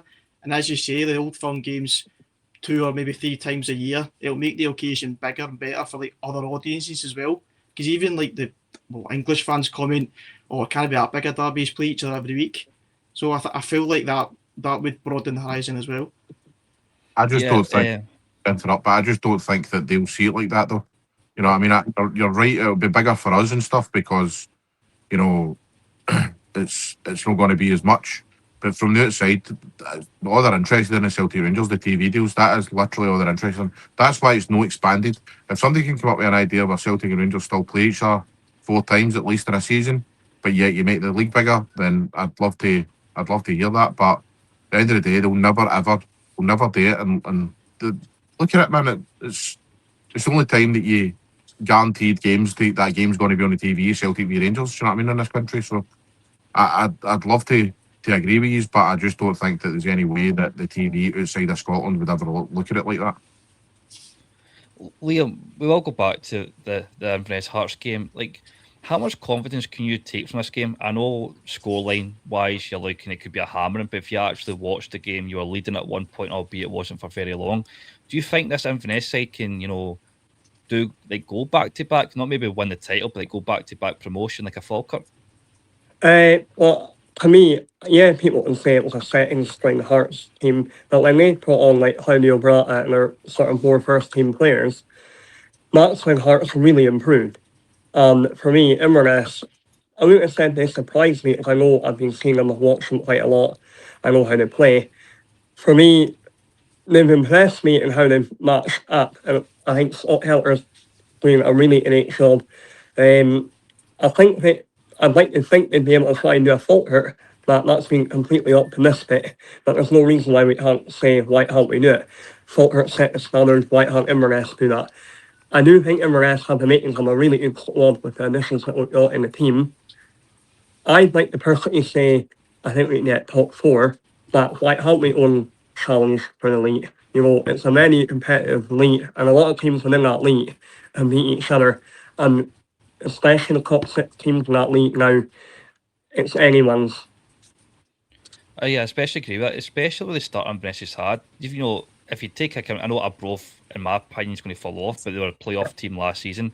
Dunfermline was a playoff team last season. You played Hearts, obviously, on Sunday. You've got Thistle on Friday night. If you come out of that, mate, I'm not going to say, undefeated. You obviously did lose the Hearts game, but you were like 2 draws in the first 2. If you even get a draw on Friday night, that surely kicks you on to be looking at the other teams like maybe you aren't in a league, and like 4th place is very, very secure. Obviously, injuries can happen, but I'm talking about right now, standard wise. I feel Inverness, the way the confidence and the morale and the momentum's going, I think 4th place is between literally them and there. I don't think any other team that can come into contention with Inverness.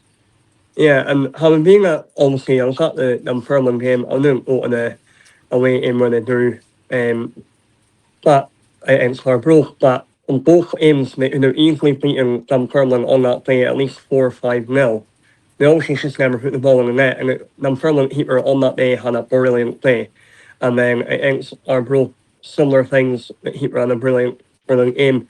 I wasn't surprised to see us go and take 2 against Hearts, because we've been showing the signs of it early on. We've been on the front foot and playing really exciting football and creating lots and lots of chances. Darren, we all go back to you because obviously Inverness did got 2 goals. Hearts did score 6, and I think that can be a pause of thinking, okay, we can go and attack, our attack's improved, and that can win us trophies. But as you've seen in every single game, Hearts have been very, very vulnerable on the counter-attack, on the break, and just at the defensive side. I know the attacking area's improved a lot, but do you think that defence is not going to make Hearts win a trophy this season? You're probably right, but like the manager was described before he came in was having like organised chaos, and it was like I feel like a lot of the games this season, Hearts will need to outscore the opposition, so you're going to see a lot of games like 4-2, 4-3, 3-1, 3-2, etc. But it's exciting to watch, but you're also sitting there, you're full of anxiety as well, because we're good going forward, but we'll lose goals as well. If you go against a team like Celtic could easily put 4, 5, 6 past us the way we're defending right now. So I'm hoping we can get another centre back in. We've got obviously Halkett I said out, and we've got the new boy we signed, Fagan Walcott, who's don't know how long he's going to be out for. So I would feel more comfortable if we signed another decent centre back. But right now, that's the worry for me is leaking goals at the back. The keeper does look good, but he's a bit of a sweeper keeper. He keeps coming out his line, which is giving me a wee bit of heart attack now and then. But defensive issues, it will probably cost us in the long run. To be fair, I don't think you would have had a heart attack like Stephen Robson, but the Aberdeen keeper tried to do a wee rib on him, man. That was absolutely mental. I don't know if you have seen that. But Jamie, we want to go on to back onto referees. Chamberlain, I don't know. Honestly, I'm trying to be as neutral as possible while still being a Celtic fan here. I think it hits the T-shirt line, but if there is another angle there and if it does hit his arm, I'll definitely put my hands up and admit I was wrong. Do you think Dundee United should have been awarded a penalty? Yes, I do, mate. I think it hit his arm. I think he extended his arm out. But it's a wee bit more a subjective one than the first one, to be honest with you. But I mean, I just feel that for them not to even send the referee over to have a look or whatever was pretty ridiculous, to be honest. But mate, it's not only ridiculous to sit here. We've just seen it. We've seen it already. You know what I mean? This year in various games where the referees are just not up to it, man. The VAR's not up to it. You know, I just feel that they should have at least got the referee to go over and have a wee look at that, and you can decide for yourself. Because even with stills, it was hard to tell. You know what I mean? But if that's a Dundee United player in the box and it's a Celtic player that's crossed that in, I'm screaming out for a penalty, mate. So yeah, I've got to be honest, I do think it was. You kind of spoke about it earlier as well, about Celtic, you know, Dundee United hitting the woodwork 5 times. You know, we've talked about it even the Kilmarnock game, even though that was a 5-1 trump, you know, the set piece defending was absolutely criminal. Do you think, obviously, Matt O'Neill said what he said in press conferences, but he kind of shot himself in the foot saying Celtic's not going to sign another centre back. Do you think this defence is capable of keeping a clean sheet against Linz? I think it's capable, but I don't think it's likely. I think that we will concede, but it's just a matter of how many we score, hopefully. But I think we will concede on Wednesday night. But you know, when it comes to individuals and stuff, I mean, I would love our centre back. I would love our centre back in there to push, you know, Carter Vickers' trusty skills and stuff, because Dane Murray isn't going to be pushing anybody. You know what I mean? He's not up to the boy.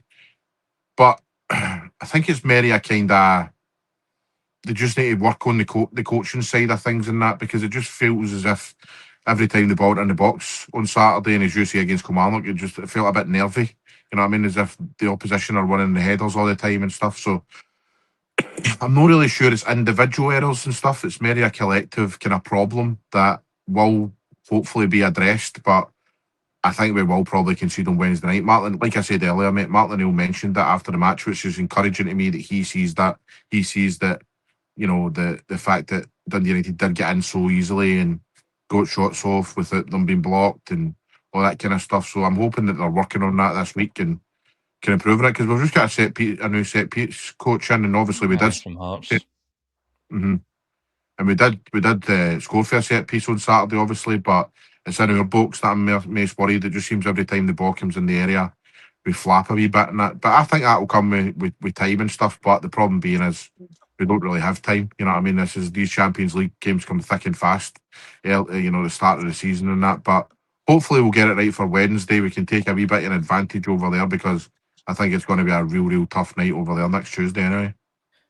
Obviously, the Celtic board have brought in some players. You know, Bauer, I think his name. Should the Celtic board still be getting criticised because they've obviously sold Engels to West Ham, leading up to a massive UEFA Champions League qualifier? Johnson's still injured. Do you think they deserve some praise still, or do you think, you know what, it's bare minimum and they've actually still left us in a tricky situation going into Wednesday night? I can get the frustration of why a lot of Celtic fans are annoyed that we've sold Darren Engels before a Champions League qualifier. Some are saying it's absolutely ridiculous and it's criminal and all this. However, I think you've got to look at it on the other side of things. Look at what happened to Chermiti. You know what I mean? Rangers knocked back a massive bid for him. And then, you know, a day later he gets injured for the rest of the season. So Arnie Engels was probably promised, you know, a move in January after Nottingham Forest came in and made a big bid for him. And Celtic probably said, listen, you'll just need to stay for another few months and then we'll let you go. I'd imagine that's the exact same thing that happened with Daizen Maeda last season.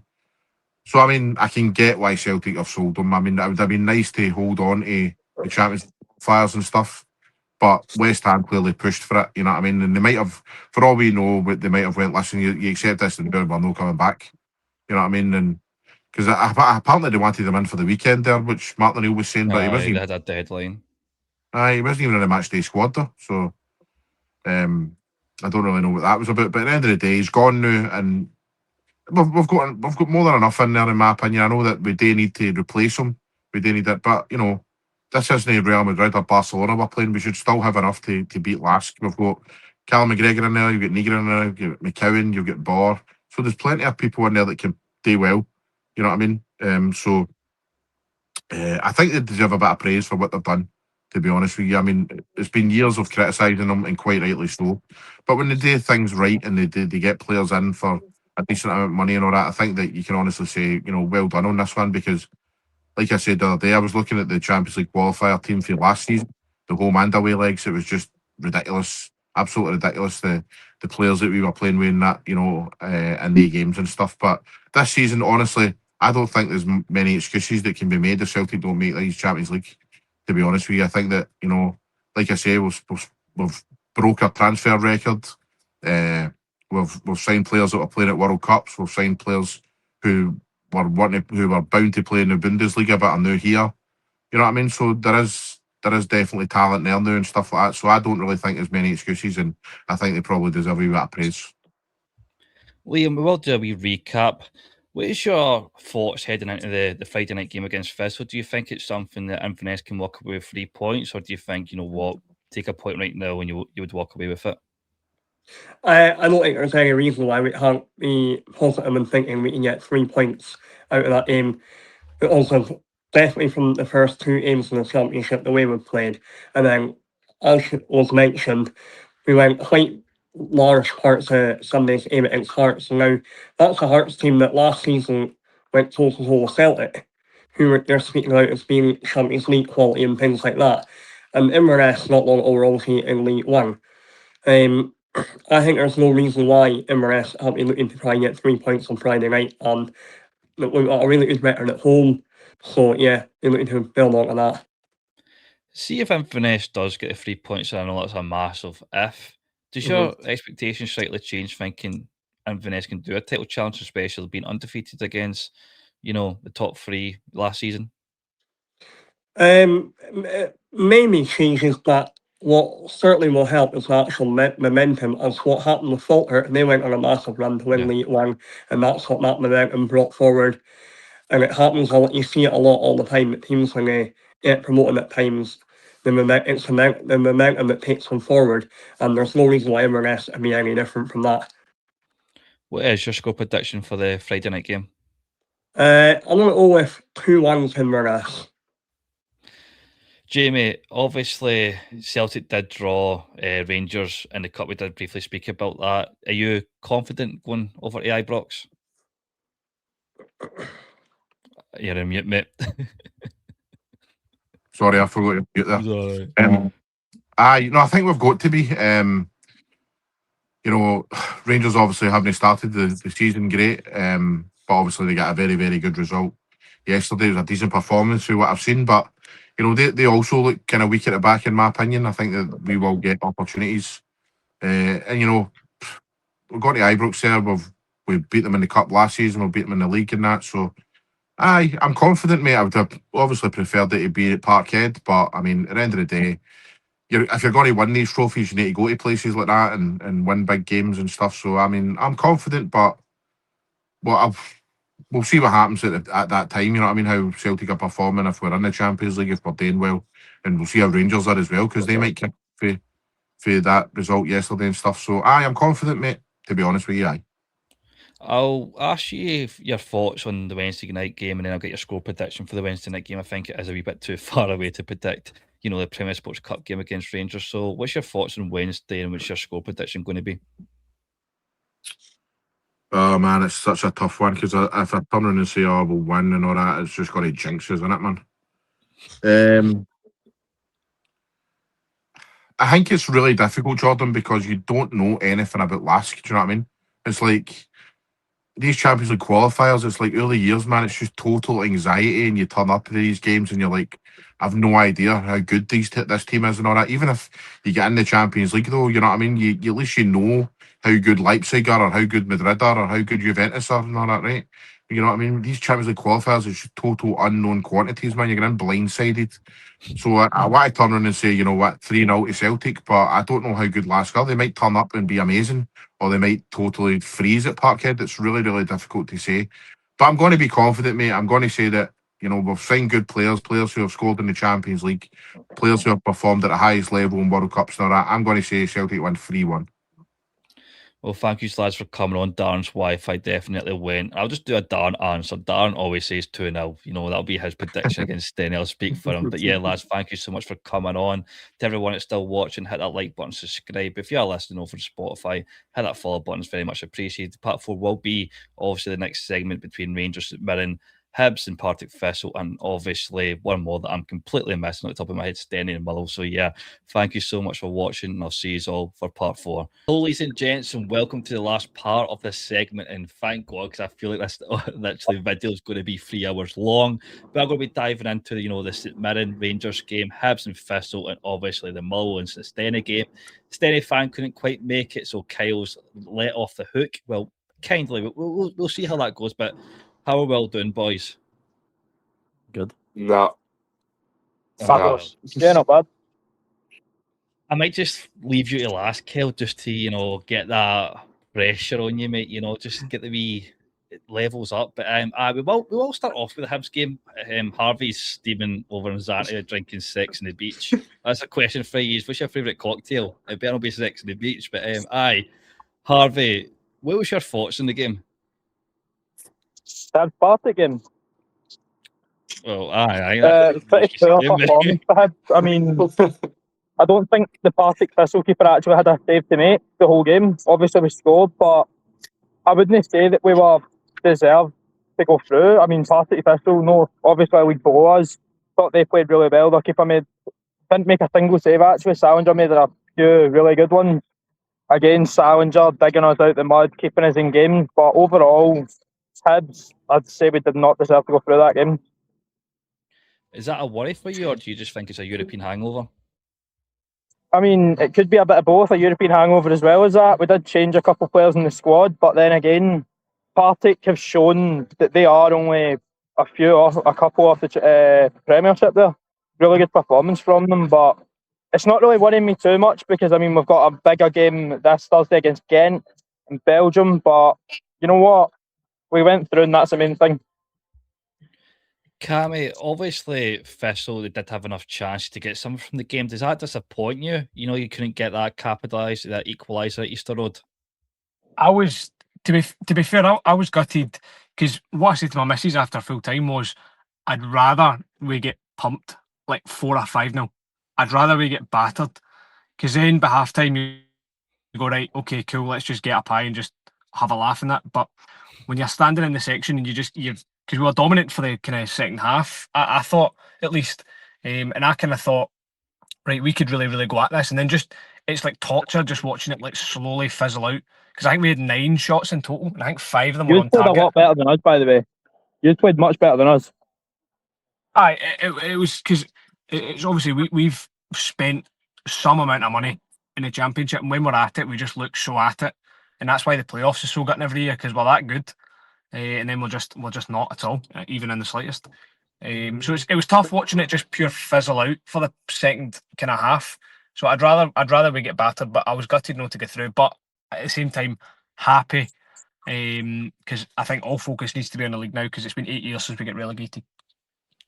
Obviously, the performance was impressive at Easter Road, but does that not tell you that Thistle can compete with Premiership opposition? In my honest opinion, I do think Thistle will win the league. So does that not give you a good wee insight into the next season if Thistle does go up hypothetically, that they can compete with these? I think so, to be fair. The performance against St Mirren in the playoffs and in the League Cup as well, I think was 50-50. I think it was fairly even across pretty much every time we played St Mirren last season. Again, we're just no clinical, because in the Championship, there's a lot less of like the whole just have a go at goal and see what happens. You know, there's a lot of trying to kind of walk it into the box and, you know, tactics and all that. So if we can get that up and just score some more goals, it sounds simple, but I think that's the key to it, because Falkirk did it when they won the league. St Johnstone did it when they won the league. I mean, who was it before? I mean, Dundee United, that was probably a poor example, but it's just the ability to score goals, because you can have the best wingers and the best defenders and the best keeper, but if you don't have a go at goal, you're not going to win games of football.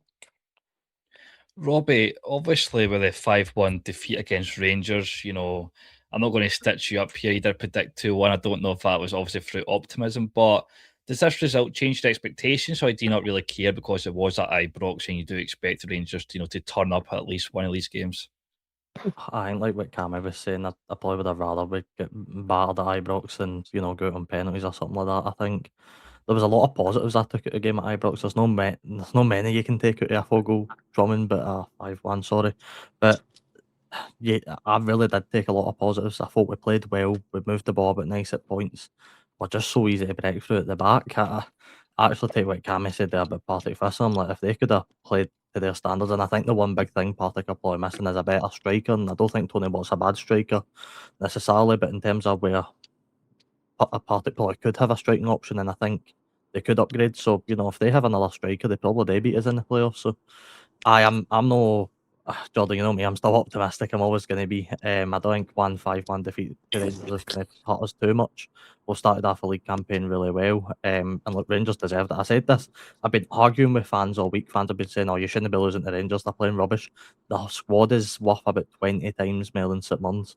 On their day, they're going to be any team in the league. So, it's not too disappointing to take that type of loss. Jack, does this result change some fans' opinion on Derek McInnes, or do you think, you know, there's still going to be a lot more pressure on him in the next couple of weeks? I think there's still pressure because it's the League Cup and it isn't the league.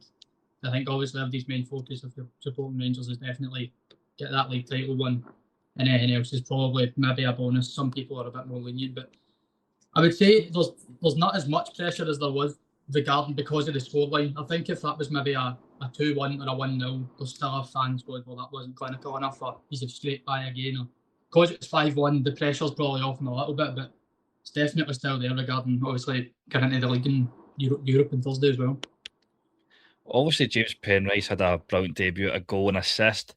Does it quite annoy you that Rangers obviously announced him was like a day or two straight after the European defeat? Like, apparently Rangers were in from in January, so he obviously knew that interest was there, he was pushing for it. Is the board partially to blame for the European exit for not having him in the squad? Yeah, I think so. Considering I think majority of our weakness in the 2 legs against Jagiellonia were the left side. I think. I'm not sure. I think Penrice is really, really good. I think he's out in it. He's the left back the Rangers have needed for years. He can defend and he knows what he wants to do when he starts attacking, rather than anyone that we've had that's a bit between options when they're going to attack. But Penrice he's straightforward. He's thinking before he gets that ball. So Yeah, I think he was a must in January, and the board have slipped up on it. I do like Romans as a player. Obviously, does have a bad injury record. There was a reliable journalist saying Club Brugge is interested. If a bid comes in, would you sell him?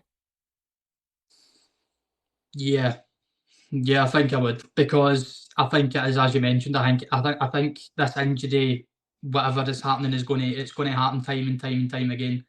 And with Rangers, for our last dread signing, and that boy for Aston Villa, it means Sterling can fill in at left back, because that's two right backs, and then Sterling obviously can play left back, can back up Penrith.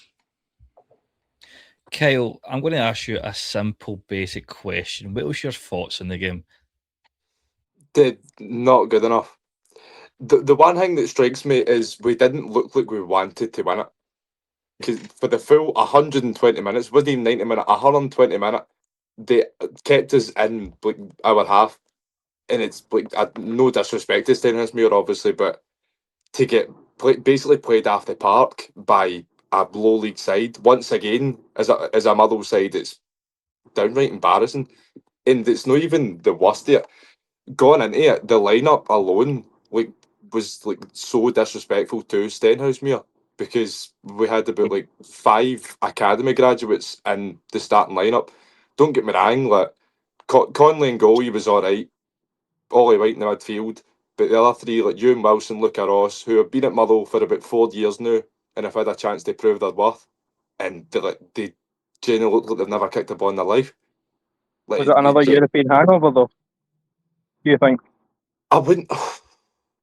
I know that I get we need to get used to playing like this Thursday, Sunday, but that shouldn't be an excuse. See, as a team of Motherwell's stature, we should be going for these cups. We shouldn't be playing like a. Don't get me wrong. I expected a rotated squad, but no rotated to that level.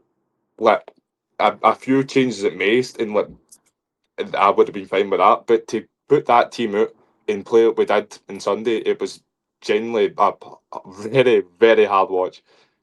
Yeah, we all think about Motherwell probably the last couple of seasons and go, right, well, attractive football, that's the first word that always springs to my mind.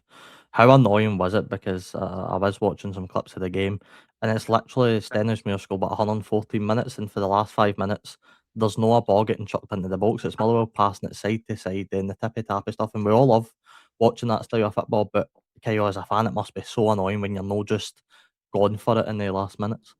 No, definitely. I don't mind what Alfred Johansson's trying to play out here, but sometimes, as you're saying, they scored in the 114th minute, it gets to a point where you need to start going direct. I think, but what you're saying is about passing at the back in the last 5 minutes. One of our centre backs was playing up top. It was probably one of our taller players who was looking for a ball into that box and was still playing it out the back. It is frustrating, but I don't know. Sometimes you might get lucky with the patient build up, and then you might find a wee gap in the midfield, and then one long ball, just something like that. But we had one shot and goal the full game, and we played 120 minutes. That is just. It actually goes back to what Cammy was saying. Exactly what he was. He described Motherwell best defence and the best goalie, but you need a striker to actually bang the goals in. And that's, if we do not get that this window, we will have a very, very confusing season. You did more than Argentina in the World Cup final, anyway. You got one shot, they got none. There's a weird comparison, but we'll take it.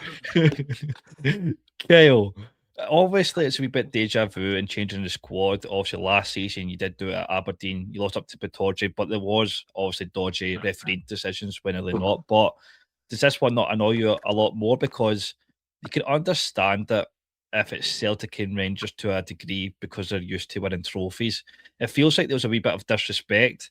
And for a team that's not won the Premier Sports Cup in a while, does that annoy you a wee bit? Aye, genuinely. You basically took the words out of my mouth. Last year, there was slight rotation, but it was players that were playing regularly. I think Priestman came in, Matty Conley came in goal. Don't get me wrong, he kind of made an error to get Priestman sent off inside the first 2 minutes. But I'm not talking about John Beaton's man of the match performance that day. But it all comes down to that squad. and we're paper thin at the moment. So it's like, if you can rotate, like who can you actually like bring in, and like who do you take out? Because our squad's like that, like small now that like that's the players that you're expecting to see if you're wanting a rotated squad. Now, I'm going to ask a question for everyone here if they've seen it. It's going to go back to the Hibs and Thistle game. I'll start off with you, Cammy, at first. Was it a penalty, the handball situation? Well, my kind of rule is I try not to watch the replays. Because see, if you watch the replays as a fan that's lost the decision, right, you're just always, your opinion's always going to be skewed, right? So, to me, I saw it happen in real time. I was behind the goal the shot was at, because it was in the second half, obviously, and we're shooting towards the Thistle fans. And I remember shouting at the time, I think that was a handball. Now, going against my word, I have seen it. And I think seeing his hand go back as if a ball has hit it is making me think, well, maybe it is a handball. But There at the wasn't same many time, shouts if in it's the hit his stadium. knee, well, There's aye, like to be no fair, shouts in the stadium. I kind of shouted, but the question is, if it hits his knee and then his hand, is it no still a handball? That's my question. Did he even hit his knee? I thought it never hit his knee. I thought In it was fact, just it went straight to handball. VAR as well. I don't think it was, but it went to VAR as well. That's the. I think the question was whether it hit his hand or his knee. I think that was what it was. That's what the kind of confusion was for, as to whether it hit his hand or his knee. So I guess you don't think it's a penalty, Harvey? Not really. I didn't really see it back. But then again, if you're in a stadium, I think there was 13,000 or 14,000 at the game, and there's only like 30 folk shouting it. It doesn't look it. Obviously, the referee's got a better view than us. The referee was right in front of it, so I wouldn't say. But I think the referee we had on that game, At the end of the day, it could have hit his leg, and I'd have still been shouting that penalty. I think the referee was shocking, to be fair. The whole The game. thing is, what you said there, Harvey, the referee had a brilliant view, so he went to the VR and bottled it. I think the referee always thinks it's a questions the penalty. refs. I know, but I think the referee thinks it's a penalty, but because he went to VR, never gives it, and that just creates a whole conundrum of a whole massive problem that VR's refereeing the game. Robbie, Jack, and Kyle, did you see that? I know it was like technically the same type of hour of game that you were playing, but Robbie, obviously you're nodding your head. Do you think it was a penalty? No, my argument would be I don't know where the Hibs boys might have put his on. I don't think it's too extended. I mean, you can only move in certain ways with your body. I mean, where else is he meant to put his on in that situation? Can I ask you a question? Do you think it's going in? Because it looks like it's on target. If you think it's going in, then surely it's a penalty no matter what. I don't actually know where the goalie was in that situation, to be honest. So I don't know if the ball's going in at that point. But I think there's a whole controversy with the whole handball rule in general. You look at some of the ones that we've seen the other weekend. You've seen the one at Dundee United. You've seen the one at Falkirk a couple of weeks ago against, for us. I just don't think there's just not enough in it. There's just not enough to go definitively whether things are handball or not. It's always a controversy every week. Charlie, can I quickly ask something? This is mainly for Jack and Ollie's, right? A couple of you said it wasn't right. See the Hibs Rangers game where it was a penalty. Jack, is that a penalty in your opinion? Well, we spoke about that on here. I don't agree with the rule, but technically it is. Judging off the rule book, but from what I saw, right, it is a penalty. But the thing is, see, if you're given a penalty, you cannot wait 2 minutes after the incident has happened to then put it back to VAR. It has to be done straight away. You can make a good debate with ones that like the Dundee United one, right? You can make a good debate that his horns away from his body.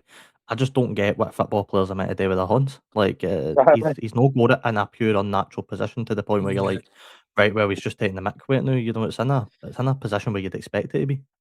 The problem we have with this is, but we just know next week or the following week that's going to be given, and it's just inconsistency with the referees. But we will obviously go back to the Rangers and St Mirren game. You said there was a change of formation, Robbie. Was there a reason why Craig McLeish did that, or did you just feel that was the best chance of beating Rangers? I wouldn't say it was so much the change of formation. It was the fact that he went a 4 at the back at Ibrox. Like, for a team like St Mirren who have went to Ibrox and Celtic Park the last 4 years and went 5 at the back and trying to make it tough, we were always due to get battered at one point, and I don't think it helps, and it's certainly not an excuse, by the way, but it doesn't really help when you're meant to be starting Liam Donnelly and then he goes down like a sack of totties again, has to go off injured, so that's always fun, but aye, we didn't look up to it at the end of the day. Rangers were brilliant. I mean, like, there's a lot of people saying, "Oh, someone with this, someone with that." Rangers were just good all over the pitch, open to tap. Every player was amazing, and aye, that's how we ended up losing. But it's certainly something that I hope McLeish learns for in the future in terms of the way he sets up at Celtic Park and Ibrox, because we will take more hammerings if we do that. Jack, I want to talk about Fernandes. There's a lot of scrutiny online about him, saying he's a wee bit lackadaisical, thinks he's better than he is. Do you agree with that, or do you just think he's an easy target at the moment? Oh, 1,000,000,000,000% agree with it. He looks like he just couldn't give a monkey's uncle, man. He thinks he's an absolute $1 million every time he plays. Like, Rangers, it's screaming out. Derek McInnes he said it before he managed a game. He wants intensity. He wants fast play. He wants forward thinking. The ball will go to Fernandes, and you're looking at your watch going, are you going to pass this ball, or are you just going to keep doing Cruyff turns? Just get it. Just know what I mean. Just pass it, and it happened. I'm not sure if it was. He takes the ball, and all he has to do is go back to Pandur, and he just takes 1 touch, 2 touch, 3 touch, and then the St Mirren forward takes it. He then tries to put in a tackle, which was half-arsed again, and eventually it does get cleared. But it's a sign, it's a worry, because if that happens against, no disrespect to obviously St Mirren, but if that happens against maybe a Hearts or a Celtic or teams with these fast forwards, these strong like Casper Hu or Duran, that's a goal. It's a goal, and he's going to need to learn soon because it's going to happen. I was actually speaking to a Peterborough fan on Twitter, and apparently the way he started at Rangers is how he started there, and they came into this attitude problem.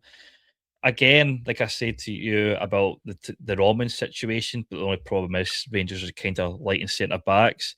If he keeps carrying on, say next 2 games like that, and a bid comes in, would you get rid of him, or would you just need to keep him? Because I don't know, in your opinion, but do you think he is better than John Souttar, and you can't really rely on his injury record either? I think he is better than Souttar. I think Souttar's not bad. I think Fernandes has got a wee bit of an edge, but regarding the whole would you sell him, I'd probably have to say, in current climate of Rangers, I'd have to say no, unfortunately. I say that with a heavy heart. Robbie, do you think he... As you say, we're very, very light there. Robbie, do you think he should have been sent off? Aye, and I don't think it's to, obviously it's no making a difference in the actual game, and it's no getting us back into it, because even if Phillips scored the penalty, I don't think we get back into it anyway. But I think he should have been sent off, and I'd argue as much probably Rangers should have had 2 extra penalties in the game as well, to be honest with you. Yeah, that's true. It wasn't a good day for All Brother beating, but no, I would have said they should have been sent off, and I think, if he goes on to score a bullet header in the next round, then aye, fair enough. But I did think it was a red card, especially for where I was sitting. Jack, obviously Rangers did announce a new signing of the Aston Villa right back. I'm not even going to try and pronounce his name. Apparently the Portland Timbers, sporting correspondent over there, says that the actual striker looks like he's actually going to be heading to Rangers. Do you think that's enough for Rangers, or do you think they still need to add a good few more additions? I think we need a centre back, mate. I think we still need a centre back. I think we need experience. I think we need an experienced centre back, because I think our centre halves are maybe not inexperienced, but they're young. They're still quite raw. I think Fernandes is still raw. I think Godfrey's experienced, but he's injury prone, so it's not great. I know you're asking very, very niche, but just get somebody in, even for a year. This 34-year-old, I don't even care what age he is. He could be 40 as long as he does a job, but just a bit of experience at the back, just to guide your Fernandes, even help him get out his attitude. Somebody that's going to get you there. But I think for 11 signings, I think we're still a bit too short, to be honest. You said 11 signings. Does any of them stand out to you as that's a class signing? I'd say Penrice just after that game. But apart from that, I'm willing to give time still. I won't write them off just yet. I think Yokota showing signs. Jagijevic showed some signs. So they're showing signs. We'll be as positive as we can. Happy Tuesday, but I won't say ended just yet. Kyle, obviously talk about signings Willie Volk, if that's how you pronounce his name, probably butchered that. He looks like he's been an empty jersey so far. What's your thoughts on his performances lately? I genuinely I don't know where he plays. That's my only issue because we signed him and like his profile said he was a striker, but oh no, I mind. His profile said he was a striker, and like he's played like fucking through like the foul like forward line, and he presses a lot, but like in terms of like actual like, attacking wise, like doesn't he really offer much, does he? See, for the youngsters that came through, like I know he kind of slated to start in lineup, but you would probably expect those youngsters to either play for top League One clubs or bottom Championship clubs. Is it a worry that the players you did start, obviously maybe 2 out of 5 actually kind of did do okay, but is it a worry that the academy that usually Mull does bring through isn't up to scratch just now? I wouldn't ridicule the boys that actually went out there on Sunday too much because it's still a sort of new system. Like still, Alfred Johansson's still getting used to Scottish football, but it doesn't even go down to like the academy players' performance. The actual like starting players that we play regularly, like they weren't up to speed either. Like Maswanisi was a ghost once again. Ibrahim Said still acting like he's playing street football.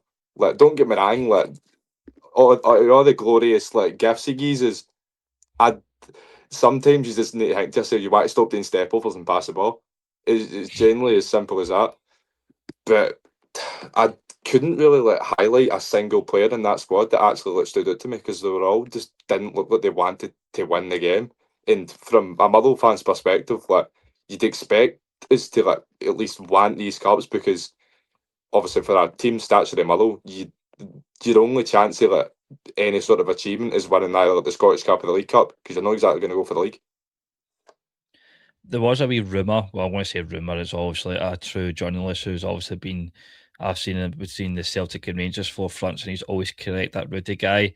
He does say that a Scottish club is interested in Fagner. I can't even fuck's sake, can't pronounce his name. And obviously some Austrian sides.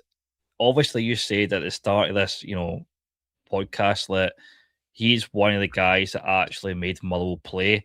If Motherwell do lose him, how big a worry is that? Especially this late in the window, it's a big worry because we've signed that wee Joe Hodge for some Portuguese side, so maybe he might be Lucas Fadinga's understudy in this coming season, but we won't know until he actually gets a good run of games. But I don't feel that Fadinga actually will leave because he signed a new contract like days after the season ended. So I feel that his intent would be to stay at Motherwell, but obviously if the right offer comes in, like they're offering like big money, we can't exactly say no. Well, to recap this off, Harvey, obviously Hibs did draw against Ross County. Would you say that's a favourable tie, or do you think it's a potential Hibs at the moment going up to Dingwall? It's going to be a cold tie anyway. We'll say that. It's going to be fucking freezing. It's Yeah, November, I mate, think it's it's not winnable. December. Doesn't matter when it is. Dingwall's always going to be cold. But I could see us winning it. But then again, though, they've been relegated twice in a row. What have they got now that you could actually name that you'd be known? I couldn't name a county player now. So I think it is winnable. They've got Kettlewell, that's like Miles. They've got a big centre back called Meatball who breaks people's legs for fun. Trust me, he'll put fucking Martin Boyle in his place. But they do have a different squad. They've went for a more youngish, they do have a lot of pace, especially in the wide areas, which I think could obviously go at Hibs. But in my personal opinion, Hibs should win this game if I canter. But Yeah, it would not surprise me. Let's say. I think it does also depend on the playoffs and stuff. Like if we get in Europe Thursday, Sunday, obviously there's no excuses. We have the squad for it, but will that have any sort of impact? I think it might. But will we beat Ghent? I'm not very hopeful this time. I'm usually optimistic and hopeful with Hibs winning games, but Ghent I'm not hopeful for. I don't think we'll go through, but I hope we do. Rangers and Hibs in. I was going to say Motherwell, but they're obviously that's not actually. I just completely forgot. But the Conference League is delayed through the Europa League and Champions League, so they'll actually have a free week. So the European football won't actually affect them, which could obviously help Rangers. Jack, obviously, you've drew Celtic. Is that a team that you'd like to draw at Ibrox? You're thinking maybe just could have waited to Hampton to see if he actually improved more in form? I think it's a test that Derek McInnes needs. I think it's a maybe not a blessing in disguise because it could be a drubbing, but definitely it's something that had to happen. I think it's a wee sign at Ibrox because he doesn't have to wait till the new year to see how his players will react to even the fans batting, because some players won't have experienced an atmosphere like it, because if their first Old Firm is going to be at Celtic Park, it could be a bit of shell shock that goes into it, and they're going to be like, "Oh shit, this is a game. Like this is a real thing. This isn't all just news stories." So it's nice to get the Rangers side at first, the majority first, rather than Celtic Park the next week. So I think it's a good thing. I'll say it's a good thing for now.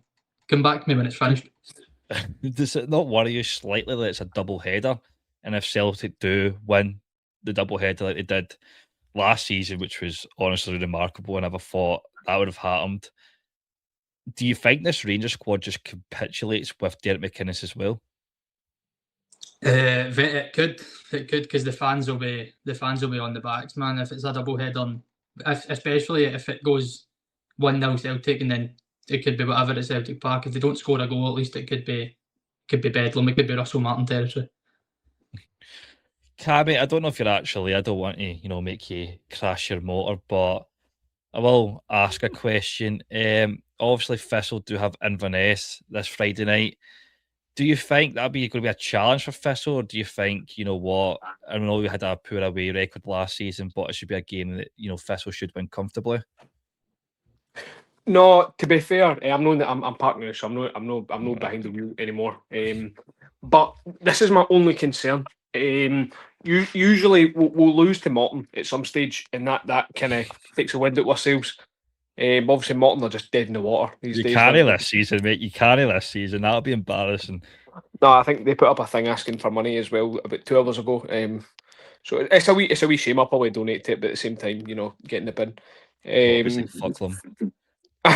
Oh no. Inverness away, I think, is going to be your biggest test. I reckon if we can go up there and maybe no scalp them, but I think if we can beat them, if we can take 3 points off them, there's nobody we can't take 3 points off. I think that's the biggest test, because they're a sleeping giant, Inverness. Does it worry you that obviously did beat Morton away from home the first game of the season only by a goal? I think it was like around the 8th minute he actually scored. Does this away form play in the back of your mind, or do you think that's last season, it's over and done with? I think we obviously had a cracking season last season, and the only thing that killed it was the away form. That's the only thing that stopped us from winning the title, because St Johnstone lost at home quite a few times. So that was the only thing that was stopping us. So I imagine Mark Wilson's probably spent the whole summer saying, right, you need to sort this out. And we've obviously done that. We went to Livingston and we got a draw and we won on penalties. And then we went to Morton and we won. We drew 0-0 away to Pollock. I don't even think they're like even a real football club. So that was a bit of a shame. So I really think if we can sort it this season, I think we can win the league. But it does play in the back of my mind. It gives me the fear going to away day, because we lost to Airdrie, which was horrible. What is your score prediction for Friday night then, heading up to Inverness? I think Wilson's not really put out his strongest squad yet. So I think we put out for the last 20 minutes against Hibs at the weekend there, we had our strongest squad out, which was the midfield 3, the nice front 3 and the back 4. So I think if we start with that squad and go out and set the tone, I reckon we can really pen them in. So I'm going to go 2-0 Thistle. Why not?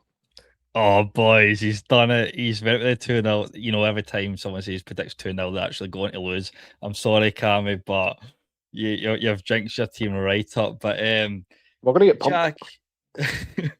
Jack and Harvey, we will always ask for your score predictions. I know it is ages away, but say you're improving the positions you want in the transfer market. I'm not saying, the players at the top of your head, but they bring in the positions you want to improve. What's your score prediction going to be, Jack? I'll take your score prediction for the Celtic game. I'm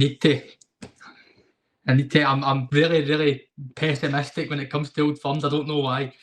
But I'll back my boys, man. I'll say I'll very, very, very scrappy 1-0. Harvey, what's the Dingwall scoreline going to be? 3-1 Hibs. Robin, Kyle, I would ask you, but your team's got pumped out, so sorry, lads. Yep, enjoy yep, the break. Enjoy the break. But thank you everyone for watching. Hit that like button, subscribe. If you are obviously listening over on Spotify, hit that follow button. It's very much appreciated. Until now, I'll see you all in the next video.